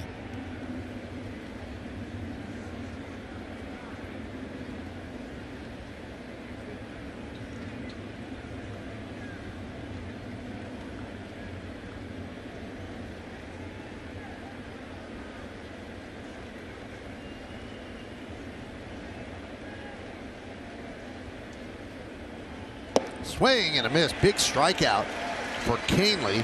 1 away. Well, that power changeup is such a good pitch. He can throw it 5 straight pitches to Fegley and gets a swing and a miss. And you're right, a big strikeout here in the 6th.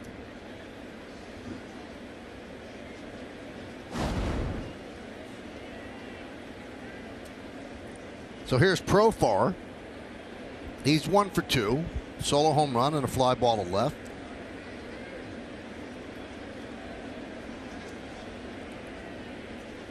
In at the corners, back at short and second. And a strike.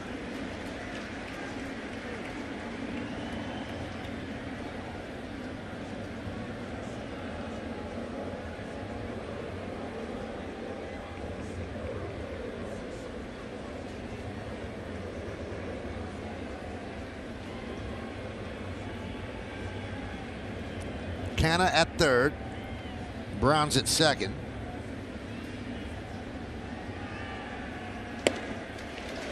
Oh and 2.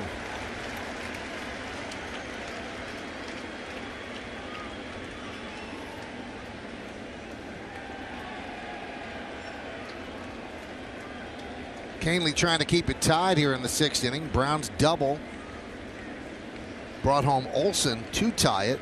Now they're threatening to take the lead.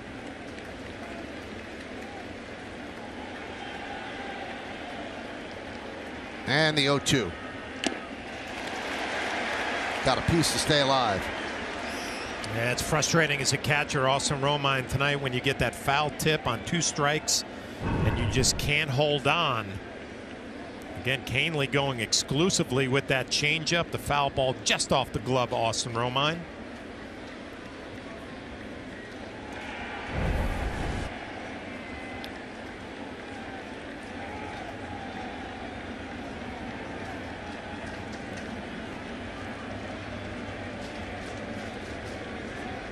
And the 0-2. 97 upstairs, 1 and 2. Yeah, I love that pitch right there from Canely. He's thrown so many changeups in a row. You want to get Profar off of the velocity, so you elevate at 97. Doesn't have to be a strike, well out of the strike zone, but what you have done if you're Canely and Romine, change eye level and gotten him off of the speed of the changeup.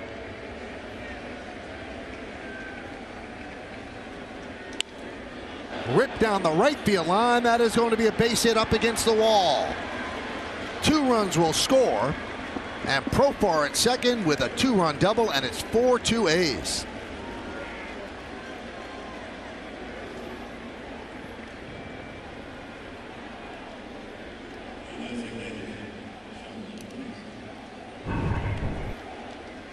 Another changeup, and again you can see it just spin middle of the plate. You got him off of the velocity by showing him the fastball, but not a well-located pitch. And Profar having a big night.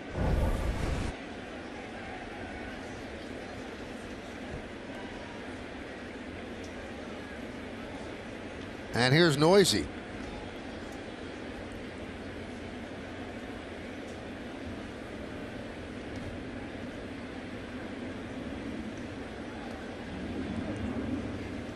Profar took off from second, kind of got hung up because of himself, and then scampered back to second.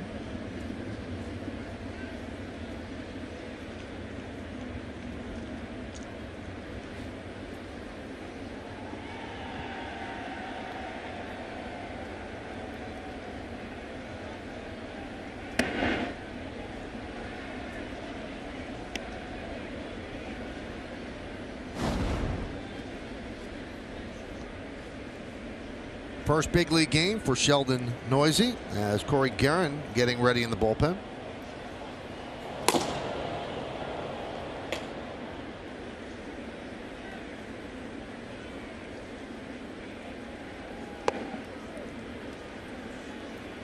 Two and one.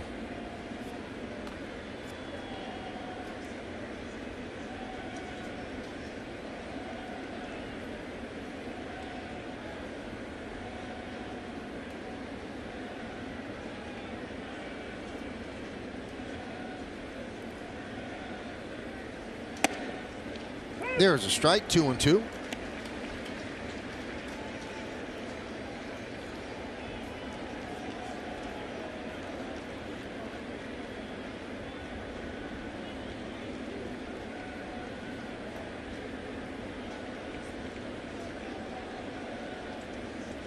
Runner at second, one man out, 2-2 count on Noisy.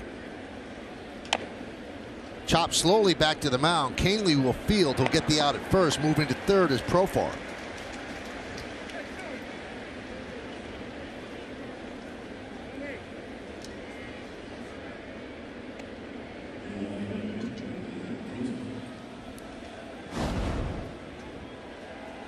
It's going to be interesting to see if the A's have their closer Hendricks available today. He got 5 outs yesterday.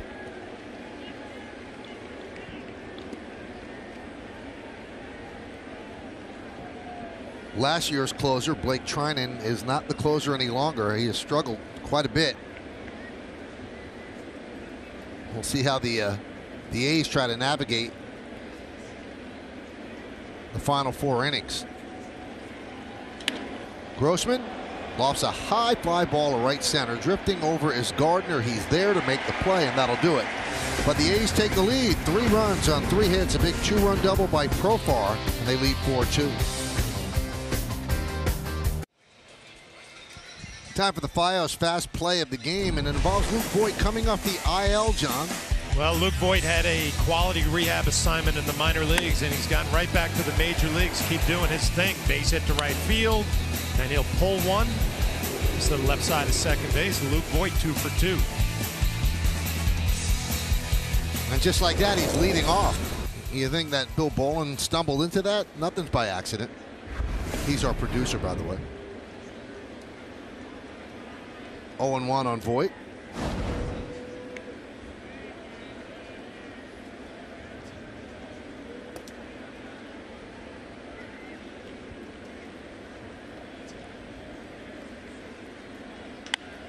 Rip foul. 0-2. So Grossman moves from left field to right, and Brown, who pinch hit for Pinder, takes over in left. 1-2.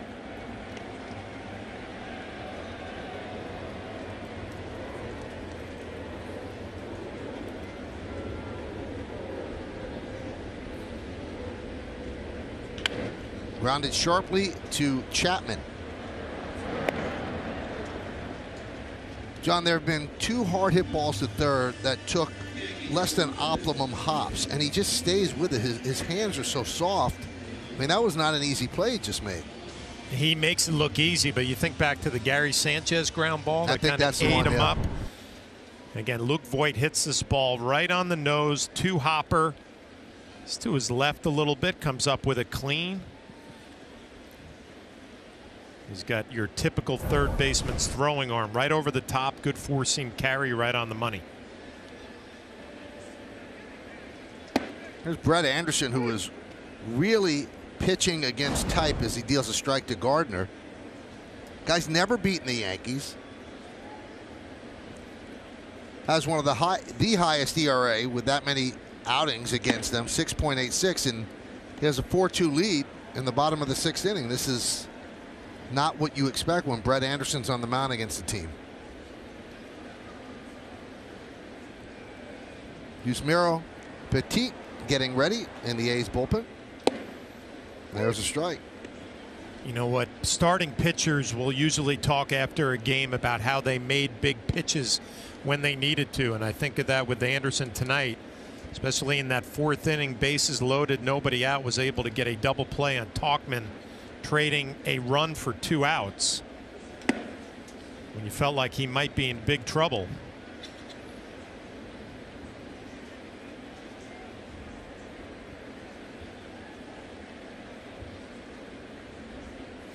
Anderson really works over that gum. 2-2. Still 2-2.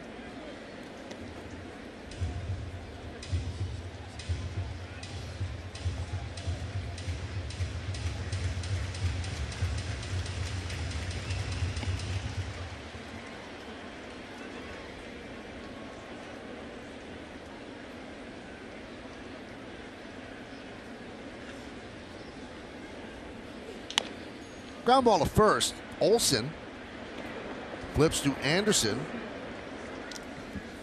2 down here in the 6th.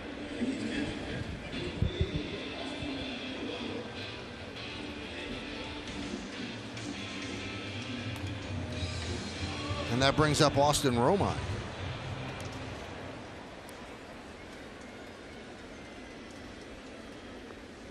Anderson's 31 years old. This is his 11th big league season, and the A's got him on the cheap. He signed a 1-year, $1.5 million deal in spring training. And if he could somehow hold on with help from the bullpen, he has 11 wins.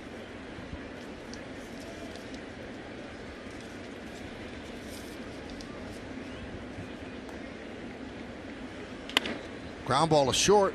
Semien. And Anderson is retired 7 in a row as the Yankees go down in order, and we go to the 7th, 4-2 A's.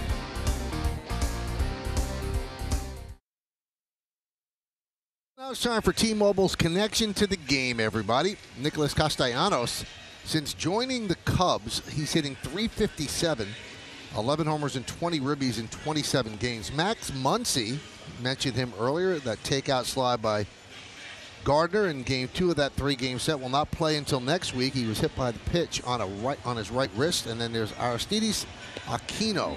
He has 14 home runs this month, and that's a National League rookie record for any month. And we're seeing a lot of this, John. Home run records aren't just being broken, they're being absolutely shattered. The Yankees have 70 home runs this month. The previous record for a team in one single calendar month was 58.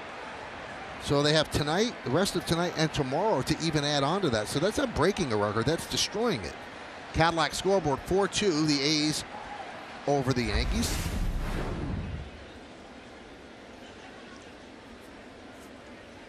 Corey Guerin takes over for the Yanks. And it's the top of the A's order. Pitch to Semien is a strike. The numbers with Seattle and New York.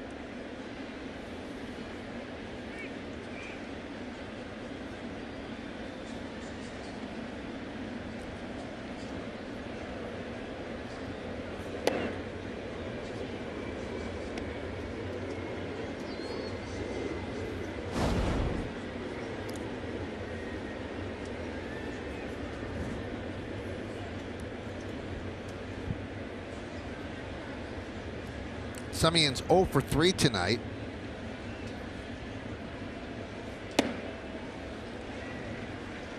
One and two. Meredith, you have some word on CeCe. Well, Michael, you and Flash were right. It was his knee that was bothering. The Yankees just announced that he left with right knee discomfort. So right knee discomfort for CeCe Sabathia. We'll have more on that in the postgame.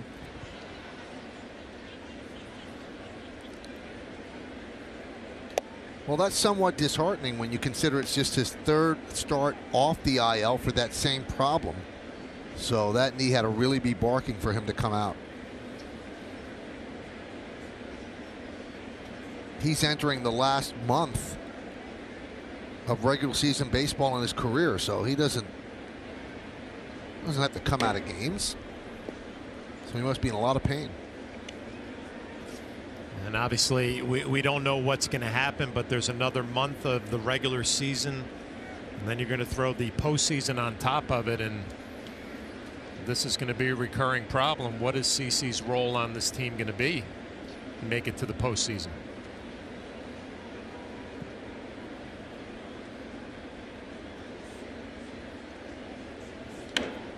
Foul back.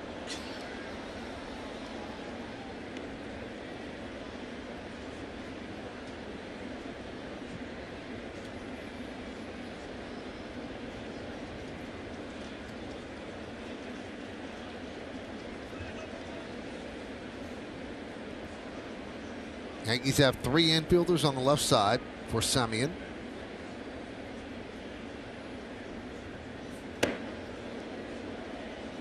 Three and 2.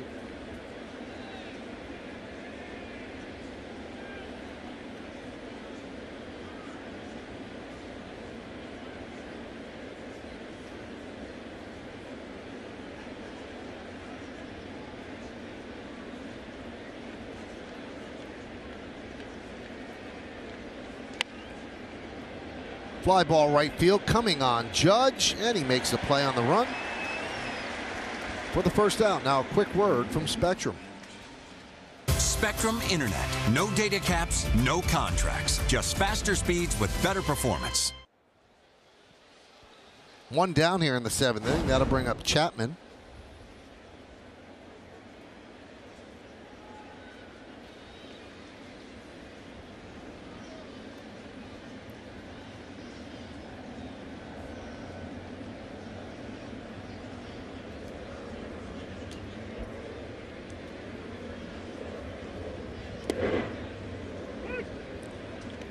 You know, they're honoring Mike Messina on Sunday for his election into the Hall of Fame. And Guerin wears his number and kind of looks a little bit like him, John. I can see it. 1-1. He's certainly not identical, but there are similarities.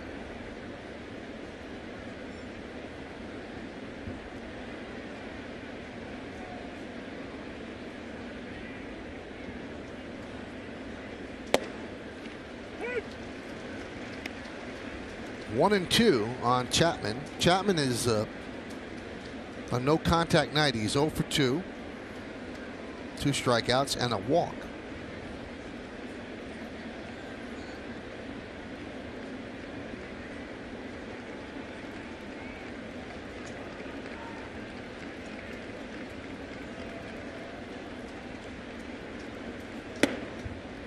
Two and 2.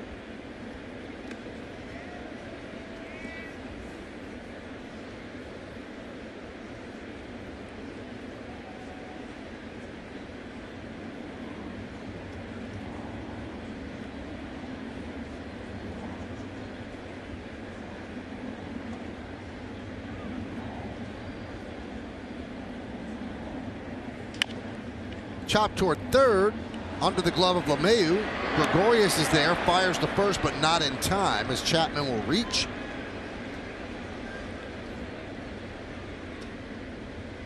Once it got by LeMahieu, it became a very difficult play. Yeah, it's going to be scored a hit, and you see LeMahieu coming in. Pretty much a do or die play for him. He doesn't come up with it clean, and then you see Didi a little flat-footed. The low throw.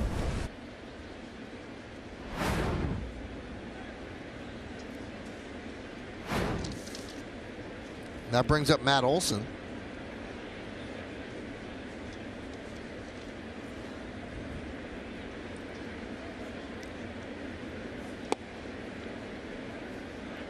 One and 0.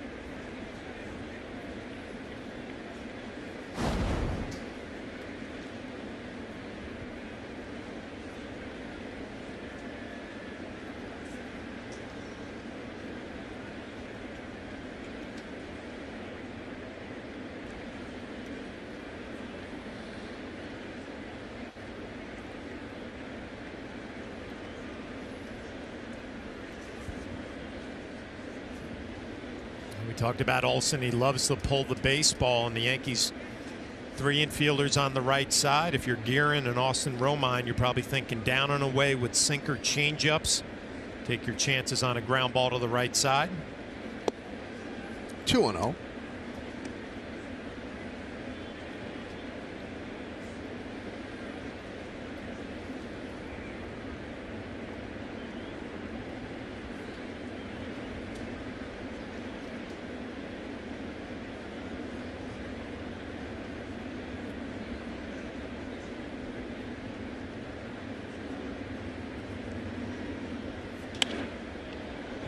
Sky to left field, long run for Tauchman toward the line, and he makes the play, almost overran it. And heading back to first is Chapman.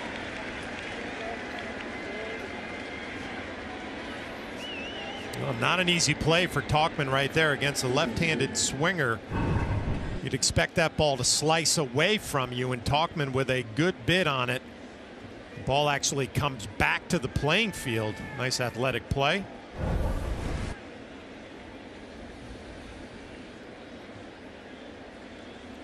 So with 2 outs, that brings up Canna.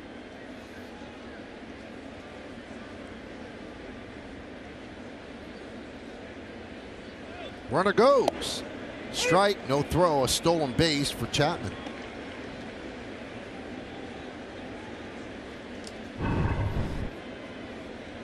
Good lead and a big time jump.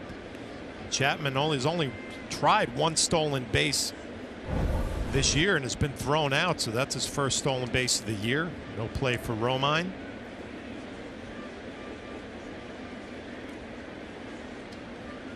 So Chapman in scoring position. An 0-1 count on Canna. Now 0-2.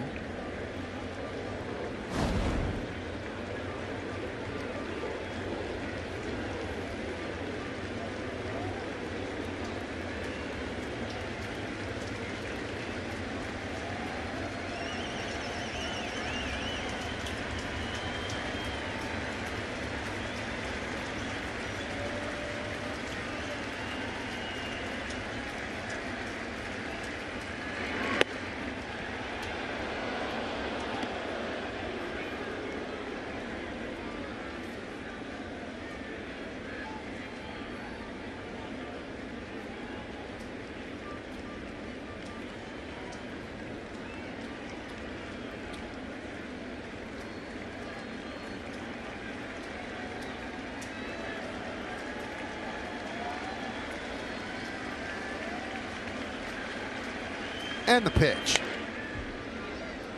Still 1-2. It's 4-2 A's. A's took a 1-0 lead in the second, a Profar home run. The Yankees came back with a run in the third and another in the fourth to take a 2-1 lead. That held up until the sixth when the Yankees brought in Tommy Kahnle, who has been great all year, but he struggled and gave up 3 runs. So it's 4-7-0 for the A's and 2-6-0 for the Yankees.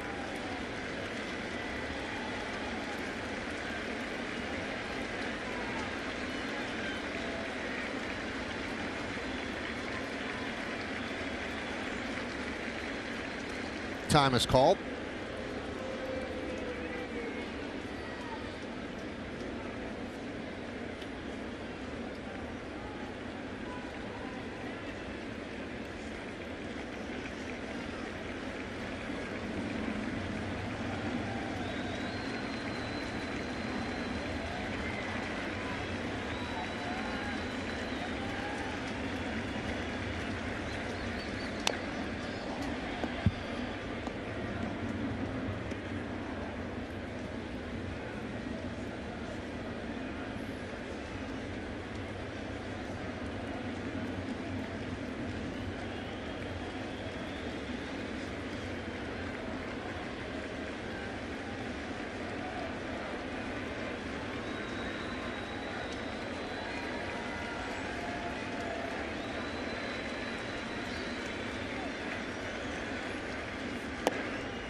And the count 2-2.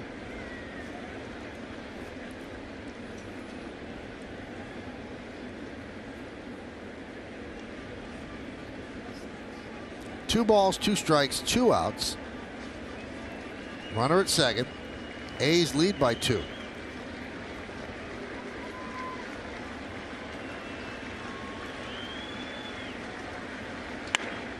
Fly ball deep center. Backing up Gardner. Still on the run. Still going back. He's on the track. It's going to be over his head and up against the wall. Chapman will score. Canna's going for 3. The throw is not in time. An RBI triple for Canna, and it's 5-2 A's.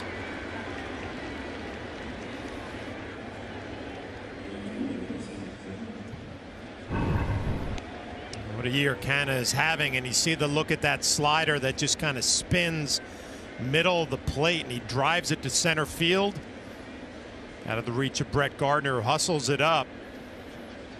I think the Yankees got caught a little bit here. The low throw to Didi, the late throw to third. Canna able to hold on.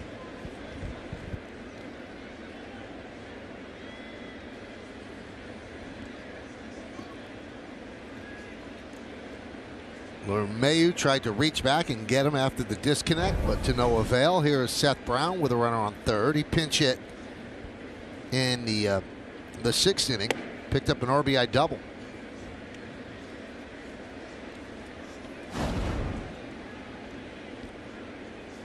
So his 5th big league game, he has 5 ribbies. Canna just picked up his 49th. 1-1.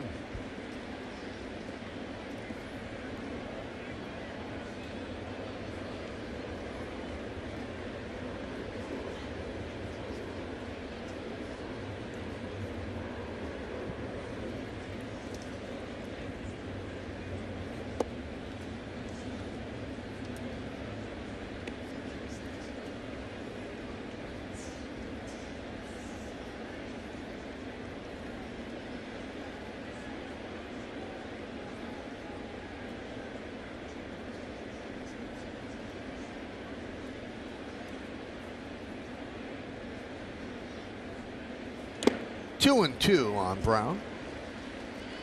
A's have 8 hits and 5 runs. Yankees have 6 hits and 2 runs as Nestor Cortez Jr. up for the Yanks.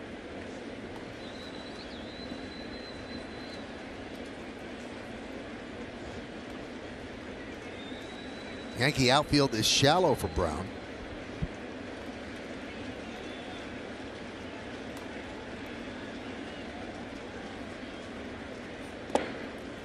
Three and 2, Canna trying to distract Guerin by darting a couple of steps from third base toward home.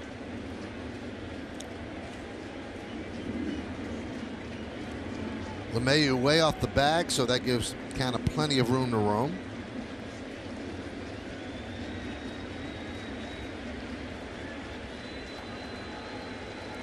And here's the payoff. Grounded and through for a base hit. Scoring is Canna. It's an RBI single for the rookie Brown, and now it's 6-2 A's. Well, pitching coach Larry Rothschild's going to go to the mound, have a conversation with Guerin. Brown, who doesn't start this game, comes in late, 2 for 2. Couple RBIs.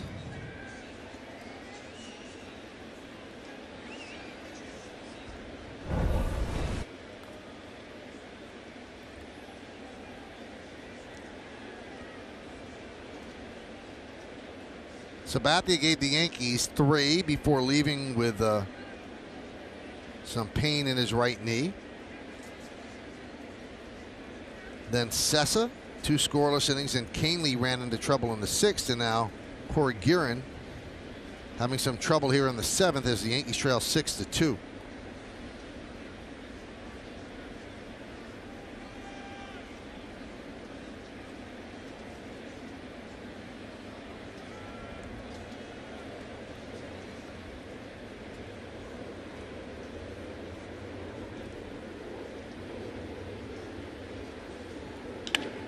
High fly ball deep center up the bat of Begley. Going back is Gardner. He makes the play in front of the warning track for the final out.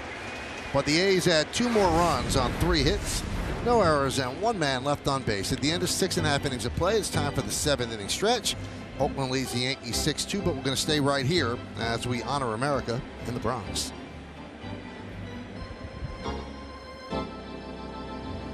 Ladies and gentlemen, will you please rise and remove your caps, and please direct your attention to the area behind home plate as the New York Yankees welcome an honored military guest who is joined by his family. United States Army Specialist Leo Conlon from Wethersfield, Connecticut, who served in the Vietnam War. The Yankees say thank you for your sacrifice and service to our nation.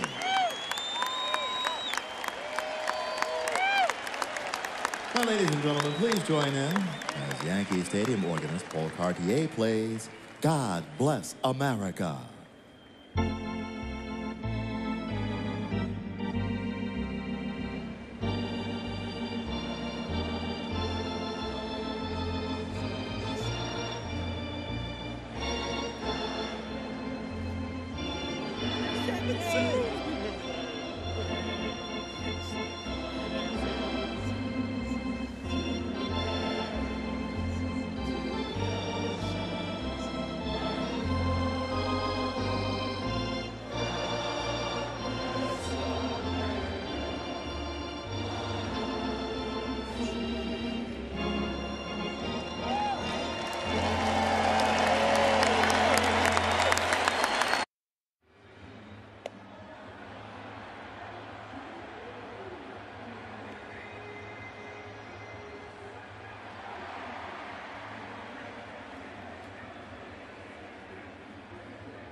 All right, thank you, Bob and Jack. The game summary presented by your local Nissan dealer. 6-9-0 for the A's, 2-6-0 for the Yanks. You heard about Sabathia, Brett Anderson, 6 strong innings against the Yankees. Profar, a solo home run and a 2-run double. CeCe left the game with right knee discomfort.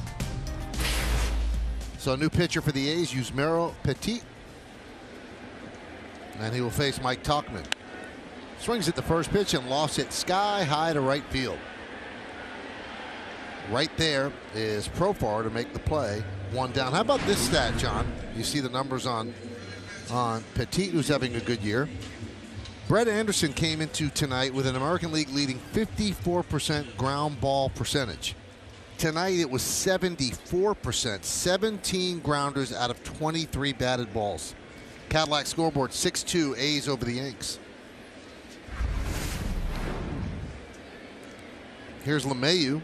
1 for 2 with a walk. Also scored a run. And a strike. It was a pretty simple formula for Anderson tonight. We talked about how quickly he works, throws a lot of strikes with that sinking fastball, and he got big ground balls when he needed them, and some RBI opportunities.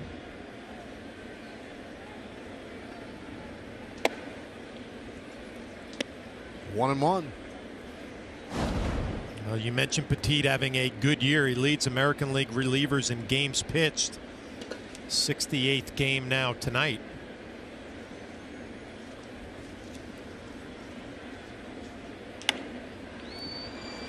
Popped up. Olsen in foul territory. 2-away. As Aaron Judge comes up, we'll take a look at the exit velocity on his first inning single, presented by Spectrum Mobile. Best network, best devices, best value. 115. And that's his 7th hardest hit ball this year.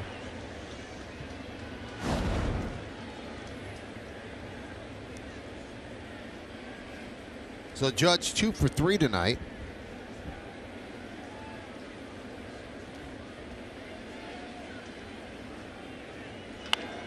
Squibb the other way. Olsen is there, and an easy 1-2-3 inning for the A's and Petit here in the 7th. We're going to go to the 8th.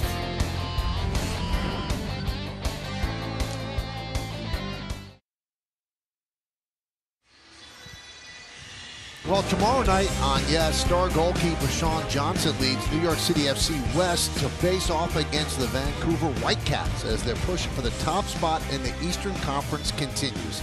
Coverage presented by Etihad Airways begins at 10, and it's only on Yes. Some soccer across the street from the stadium as Nestor Cortez Jr. will pitch in his 26th game this year for the Yanks,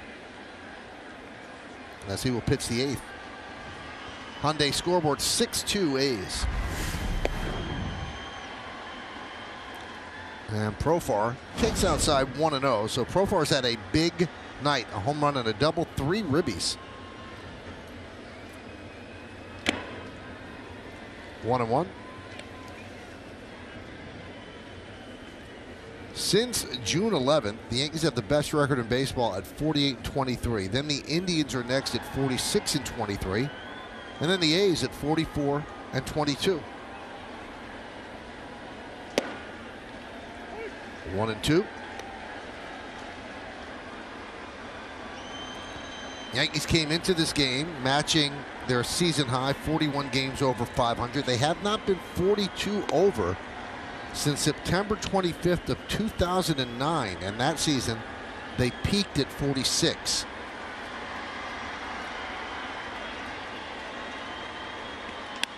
Grounded to third. LeMahieu. 1 away.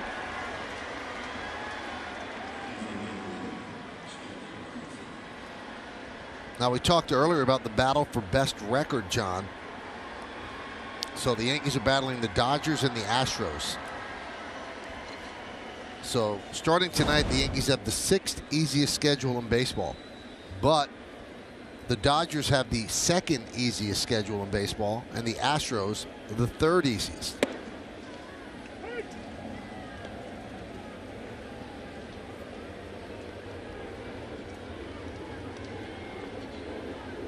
Astros lead Toronto 6-1 tonight in the 7th inning.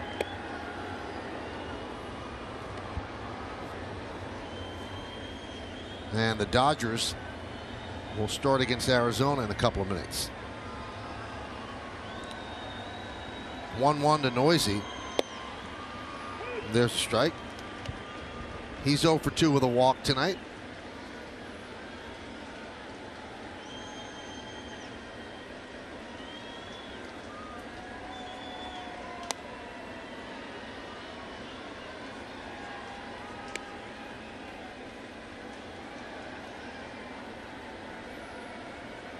Well, it's going to be a different September for manager Aaron Boone than it was last year, where he pretty much had to keep the pedal to the metal all the way down.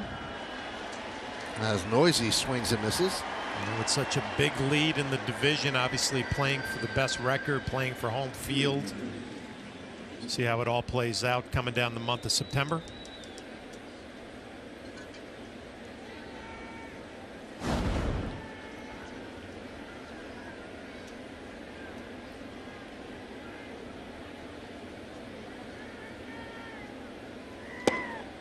There was a strike to Grossman.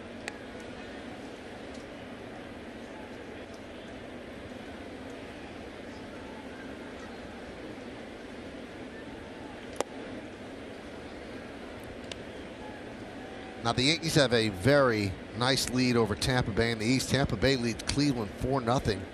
Bottom of the 7th inning at the Trop, and obviously wild card ramifications in that game.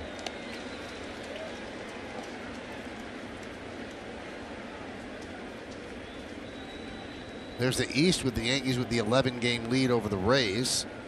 Yankee Magic number 17. And you saw the wild card standings right there. So the Rays are 2.5 behind the Indians for the top spot. But the A's are in their way as well. Swing and a miss. Good inning for Nestor Cortez Jr. as he retires the A's in order. 1, 2, 3. We'll go to the bottom of the 8th at 6-2 Oakland. Afternoon right here on Yes. The Yankees continue this weekend series with the A's. Coverage begins at noon with Audi batting practice today and the Yankees pregame. Then we're back here for the call right here on Yes and streaming on Fox Sports Go. Petit stays out there for a 2nd inning of work. He worked an economical 7th inning, and he deals a strike to Gleyber Torres. Tomorrow it's Homer Bailey against Domingo Germán. Germán going for the Major League leading 18th win.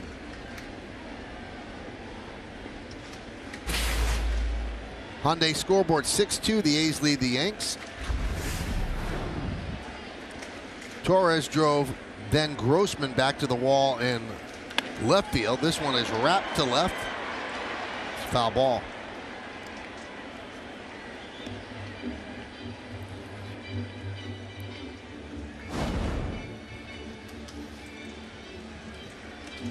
Strangely, Germán has 3 losses.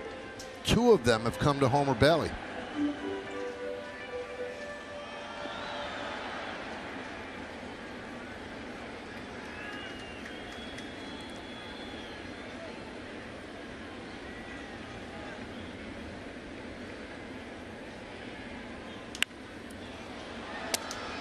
High pop-up on the right side. Grossman puts it away.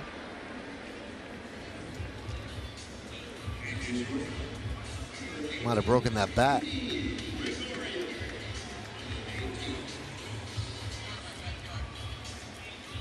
So on his bobblehead day, Gleyber is 0 for 3 with a walk.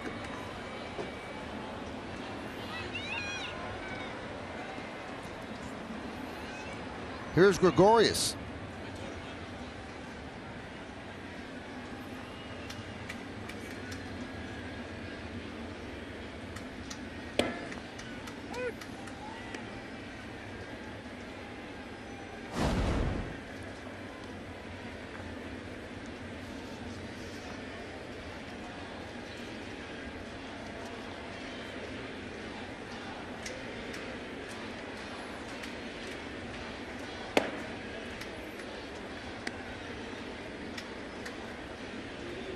Talked about Petita. He's leading American League relievers in appearances now with 68, but he also has the fewest walks per 9 for relief pitchers, and we're seeing that here tonight, coming right at the Yankees.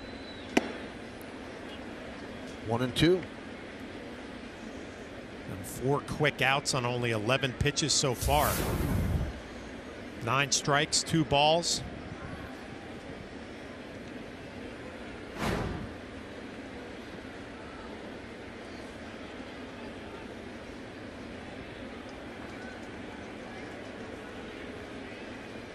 Swing and a miss.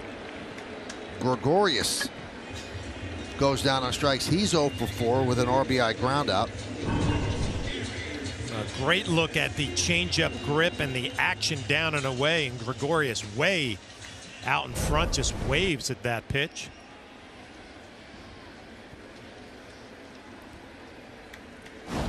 Now, it's hard to question anything that Matt Chapman does, John, but have you ever seen a third baseman play deeper than him? Now, I know the Yankees have a lot of strong right-handed batters, but he is right there, essentially on the grass.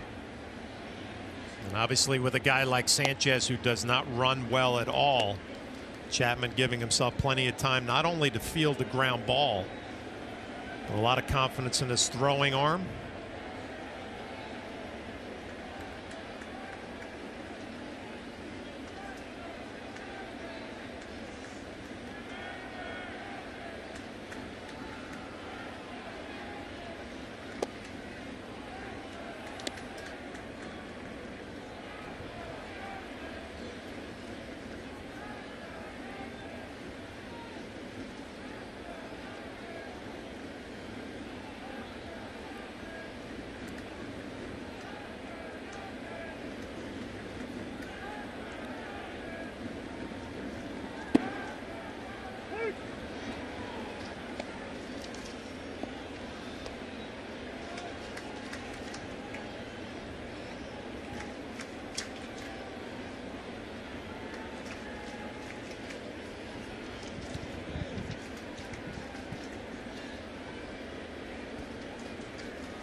Swing and a miss. Petit has been perfect against the Yankees. 6 up, 6 down. We go to the bottom or the top of the 9th inning. It's 6-2 A's. Time for the Coors Light Refreshing Finish. This was the finish to Reggie Jackson's career, October 4th, 1987, back with the A's. Broke his bat, but got a single, and that was his last at bat in the big leagues. A man who played for both of these franchises, started with the A's, had those 5 great years with the Yankees, won 3 championships with Oakland and 2 with the Yankees, earning the nickname Mr. October.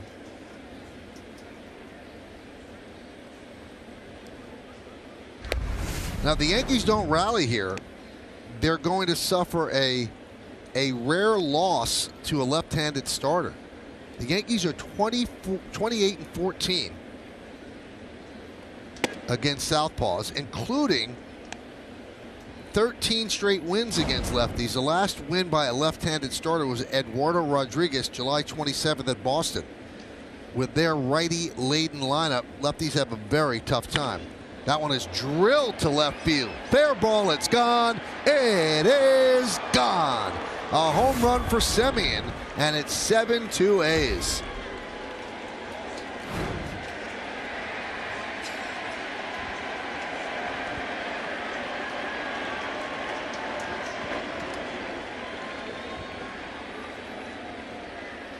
Well, we talked about Semien. What a year he is having. Improved defensively, and now the power numbers, 25 home runs for Semien.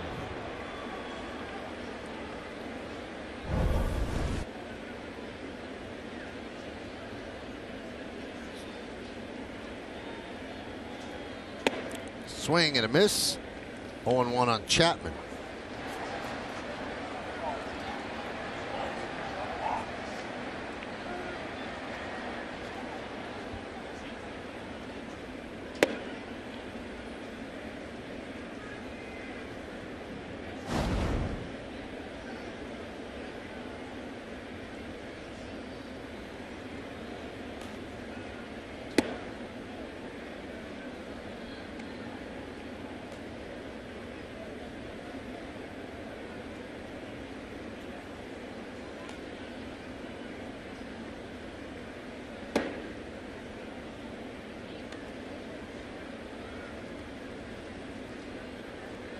So you've got Trinan and Soria up in the A's bullpen. At 7-2, it's not a save situation, so they don't have to try to push Hendricks, who got the 5 outs yesterday, to nail down the win against the Kansas City Royals. Right in on the hands and foul back.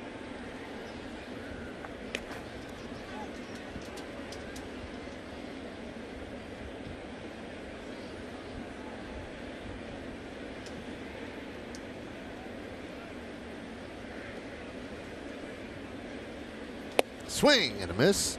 Chapman down on strikes, 1 away.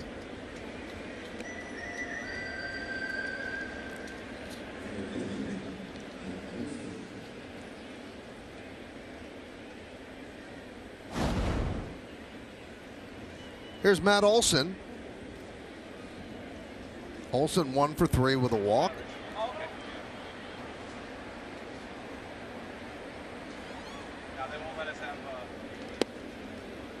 And the pitch is inside, 1-0.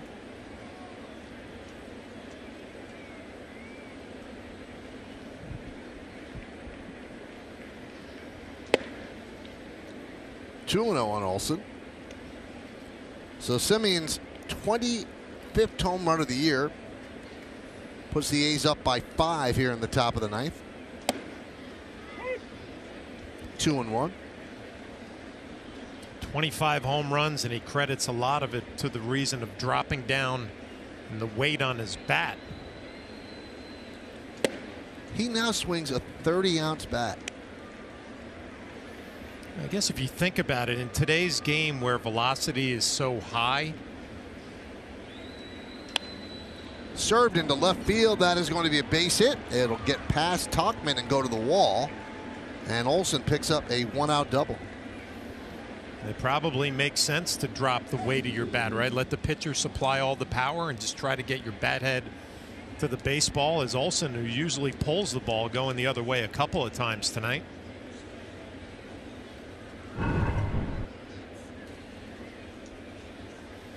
out on his front foot and just flips it the other way.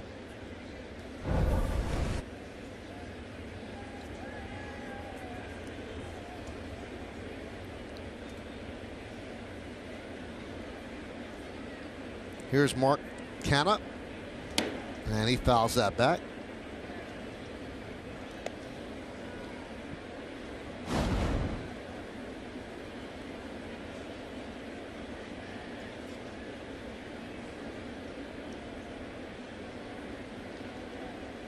Canha with an RBI triple his last time up. He scored 2 runs tonight.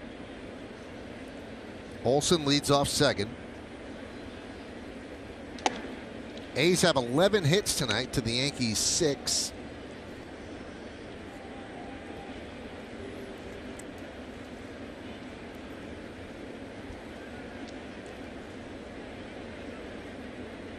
Yankees have 3 against the A's and then 3 against Texas. And then another long road trip. 4 games in Boston, 3 games in Detroit, and 3 games in Toronto.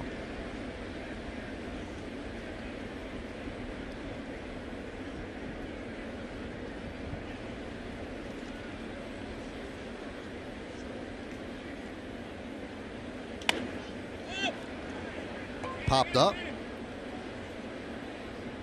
And after tonight, the Yankees have just 11 games remaining at Yankee Stadium in the regular season.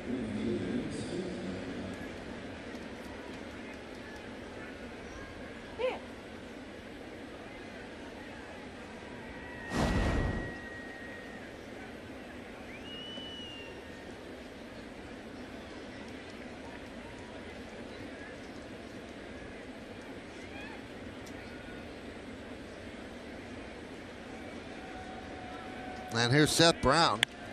And another base hit for Brown into right center field. That's going to score Olson. And Brown will stop at first. He came into the game to pinch hit in the 6th inning. And he's now 3 for 3 with 3 runs batted in. And it's 8-2 A's. Now facing the lefty Cortez. Not a problem for Brown as he gets that spinning slider over the middle of the plate and is able to drive it into right field. His teammates love it.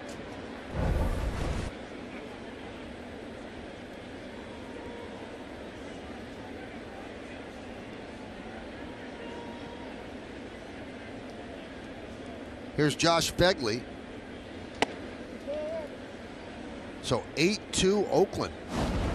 Trying to take their 4th straight against the Yankees. 3 in Oakland.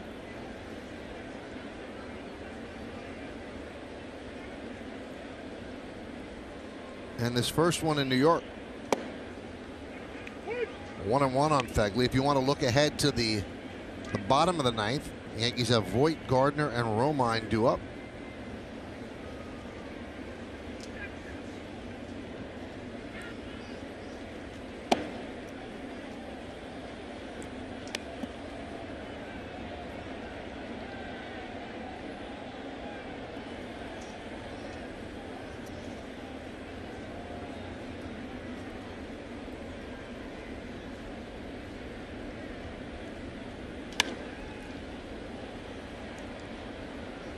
Seth Brown is now the first player with 3 hits off the bench against the Yankees since Chad Kruder did it on August 10th of 1992 at Detroit.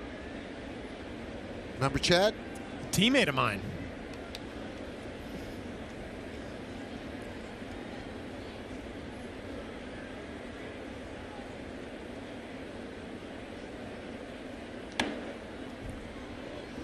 Still 2-2.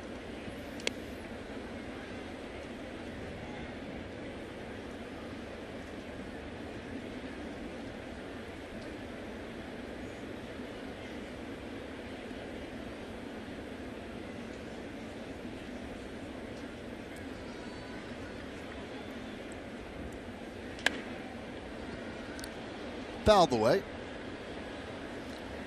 Crowd of 47,265 here at the ballpark tonight.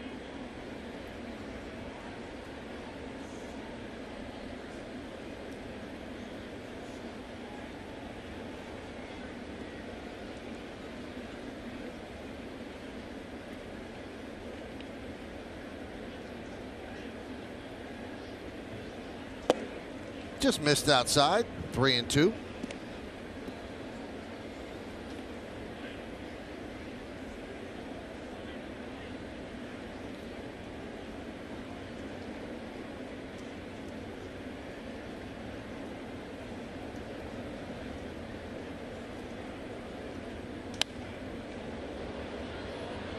Long foul ball. Makes the seats. And they'll do it again. Blake Trinan's up.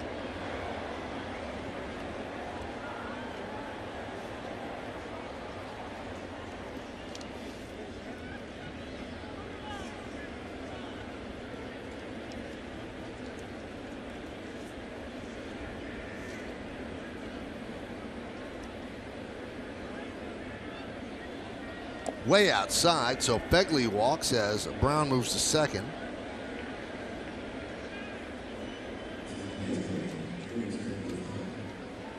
That's two guys just commiserating because there's nobody up in the Yankee bullpen. Sabathia, Sessa, Canely, Guerin, and now Cortez Jr.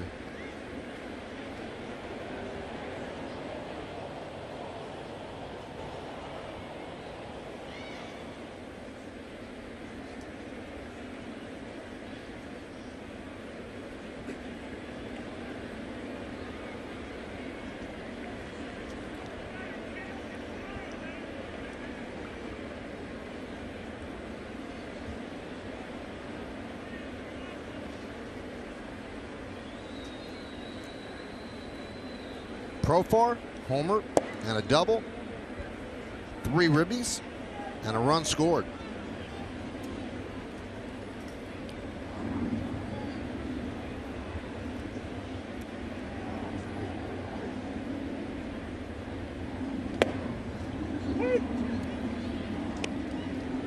Astros lead Toronto 6-2. Dodgers and the Diamondbacks just underway. It's bottom of the first inning, 0-0.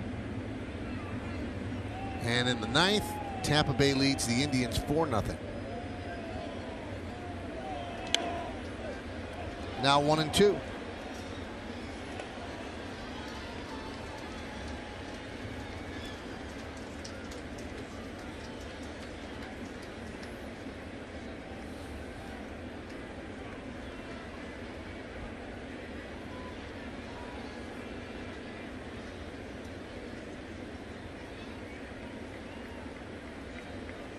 Swing and a miss, chased a high fastball, and Profar down on strikes.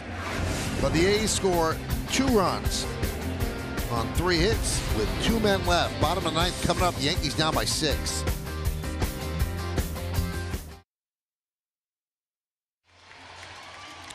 Well, please stick around for the WB Mason postgame as Bob, Jack, and Meredith will have highlights, analysis, and clubhouse reaction from tonight's game. Plus, I'll look ahead to tomorrow's pitching matchup. It all starts after the final out, and it's only on Yes.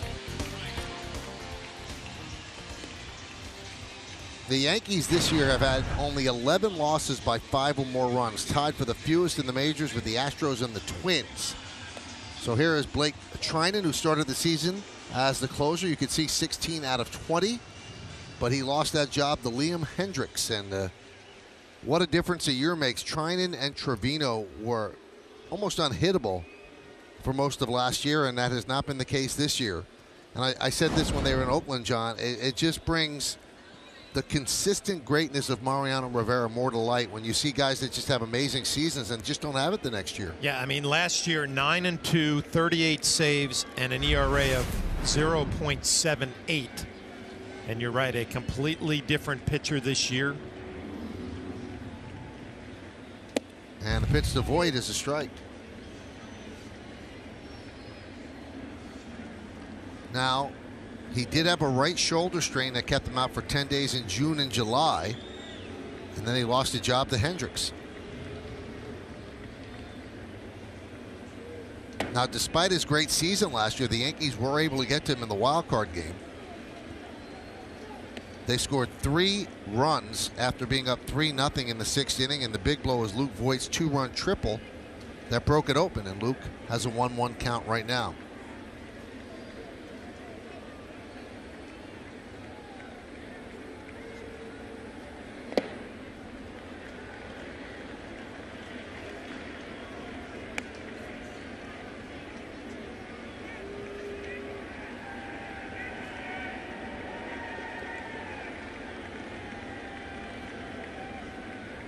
has pitched with the Nationals and now the A's. This is his 6th big league season. He's 31 years old.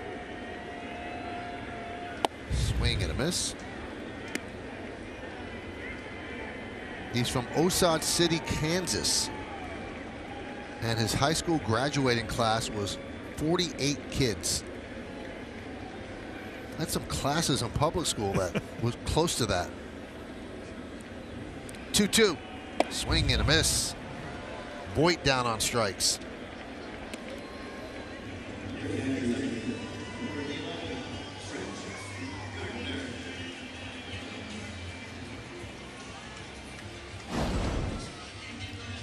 So here's Brett Gardner, 1 for 3 tonight.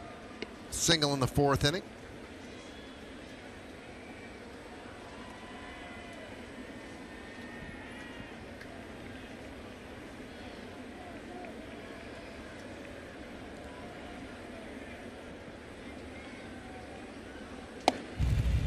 And a strike.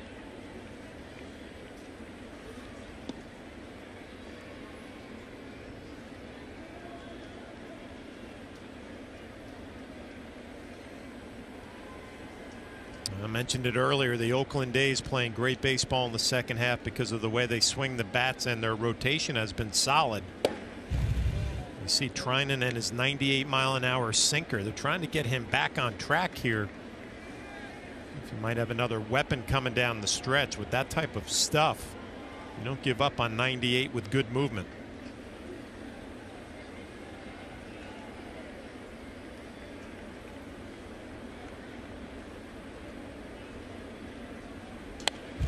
One and two. He certainly has the velocity.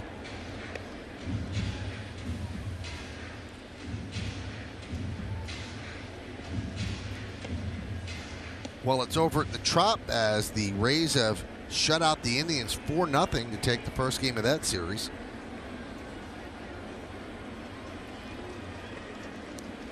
So that wild card is going to be a barn burner right down through the end of September.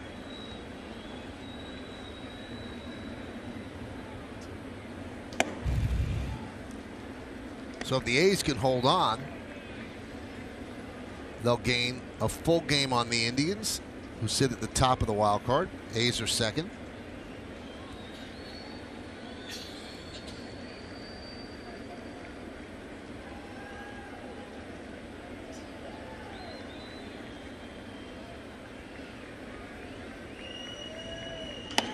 And a team that's lurking, the Red Sox, in a couple of minutes will start their series against the Angels in Anaheim.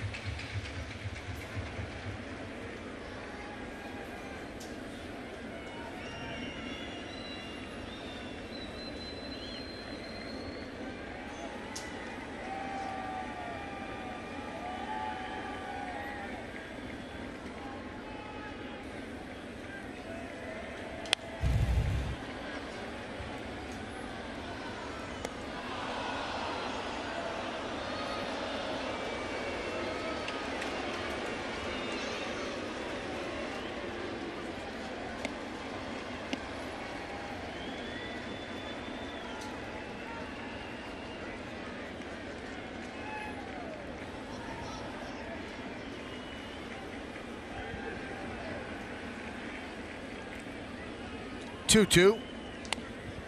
Still 2-2. 8 runs on 12 hits for the A's and 2 runs on 6 hits for the Yanks.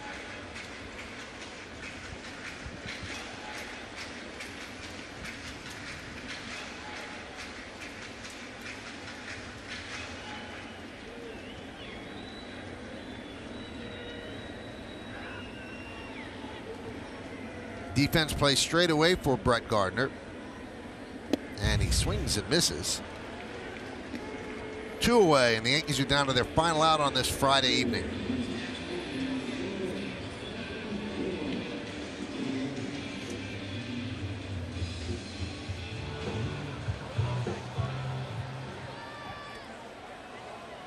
And that brings up Austin Romine, the only patron left in the Last Chance Saloon. Yankees down by 6. Now, once again, Chapman is almost standing on the outfield grass. You need base runners. I mean, a bunt down the third base line is an automatic hit.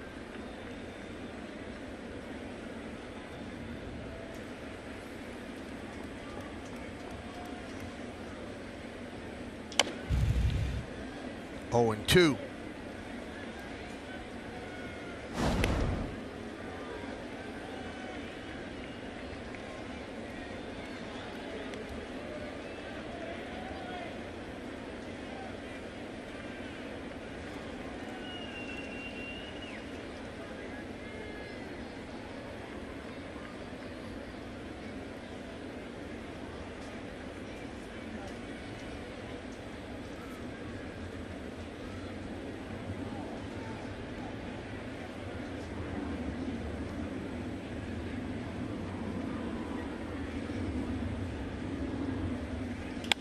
Grounded up the middle and grabbed there by Profar. The throw to first in time as they get Romine, and the A's beat the Yankees by a score of 8-2. Good night for Profar all around. That's a pretty nice play there. Take a base hit away from Romine. Yeah, full extension, and then the throw from his knees on a couple of hops. And again, Olsen comes up with a clean. They get Austin Romine by a full step as Profar laying out, full extension, robbing the Yankee catcher of an infield hit. Well, the Yankees have a little bit of a dud the start of Labor Day weekend as they lose this one 8-2. They've now lost 4 in a row to the Oakland Athletics. They'll try to bounce back tomorrow afternoon, but we'll be back to wrap things up from the stadium. Oakland 8-12-0, Yankees 2-6-0 as the Yankees go down in the first game of the series.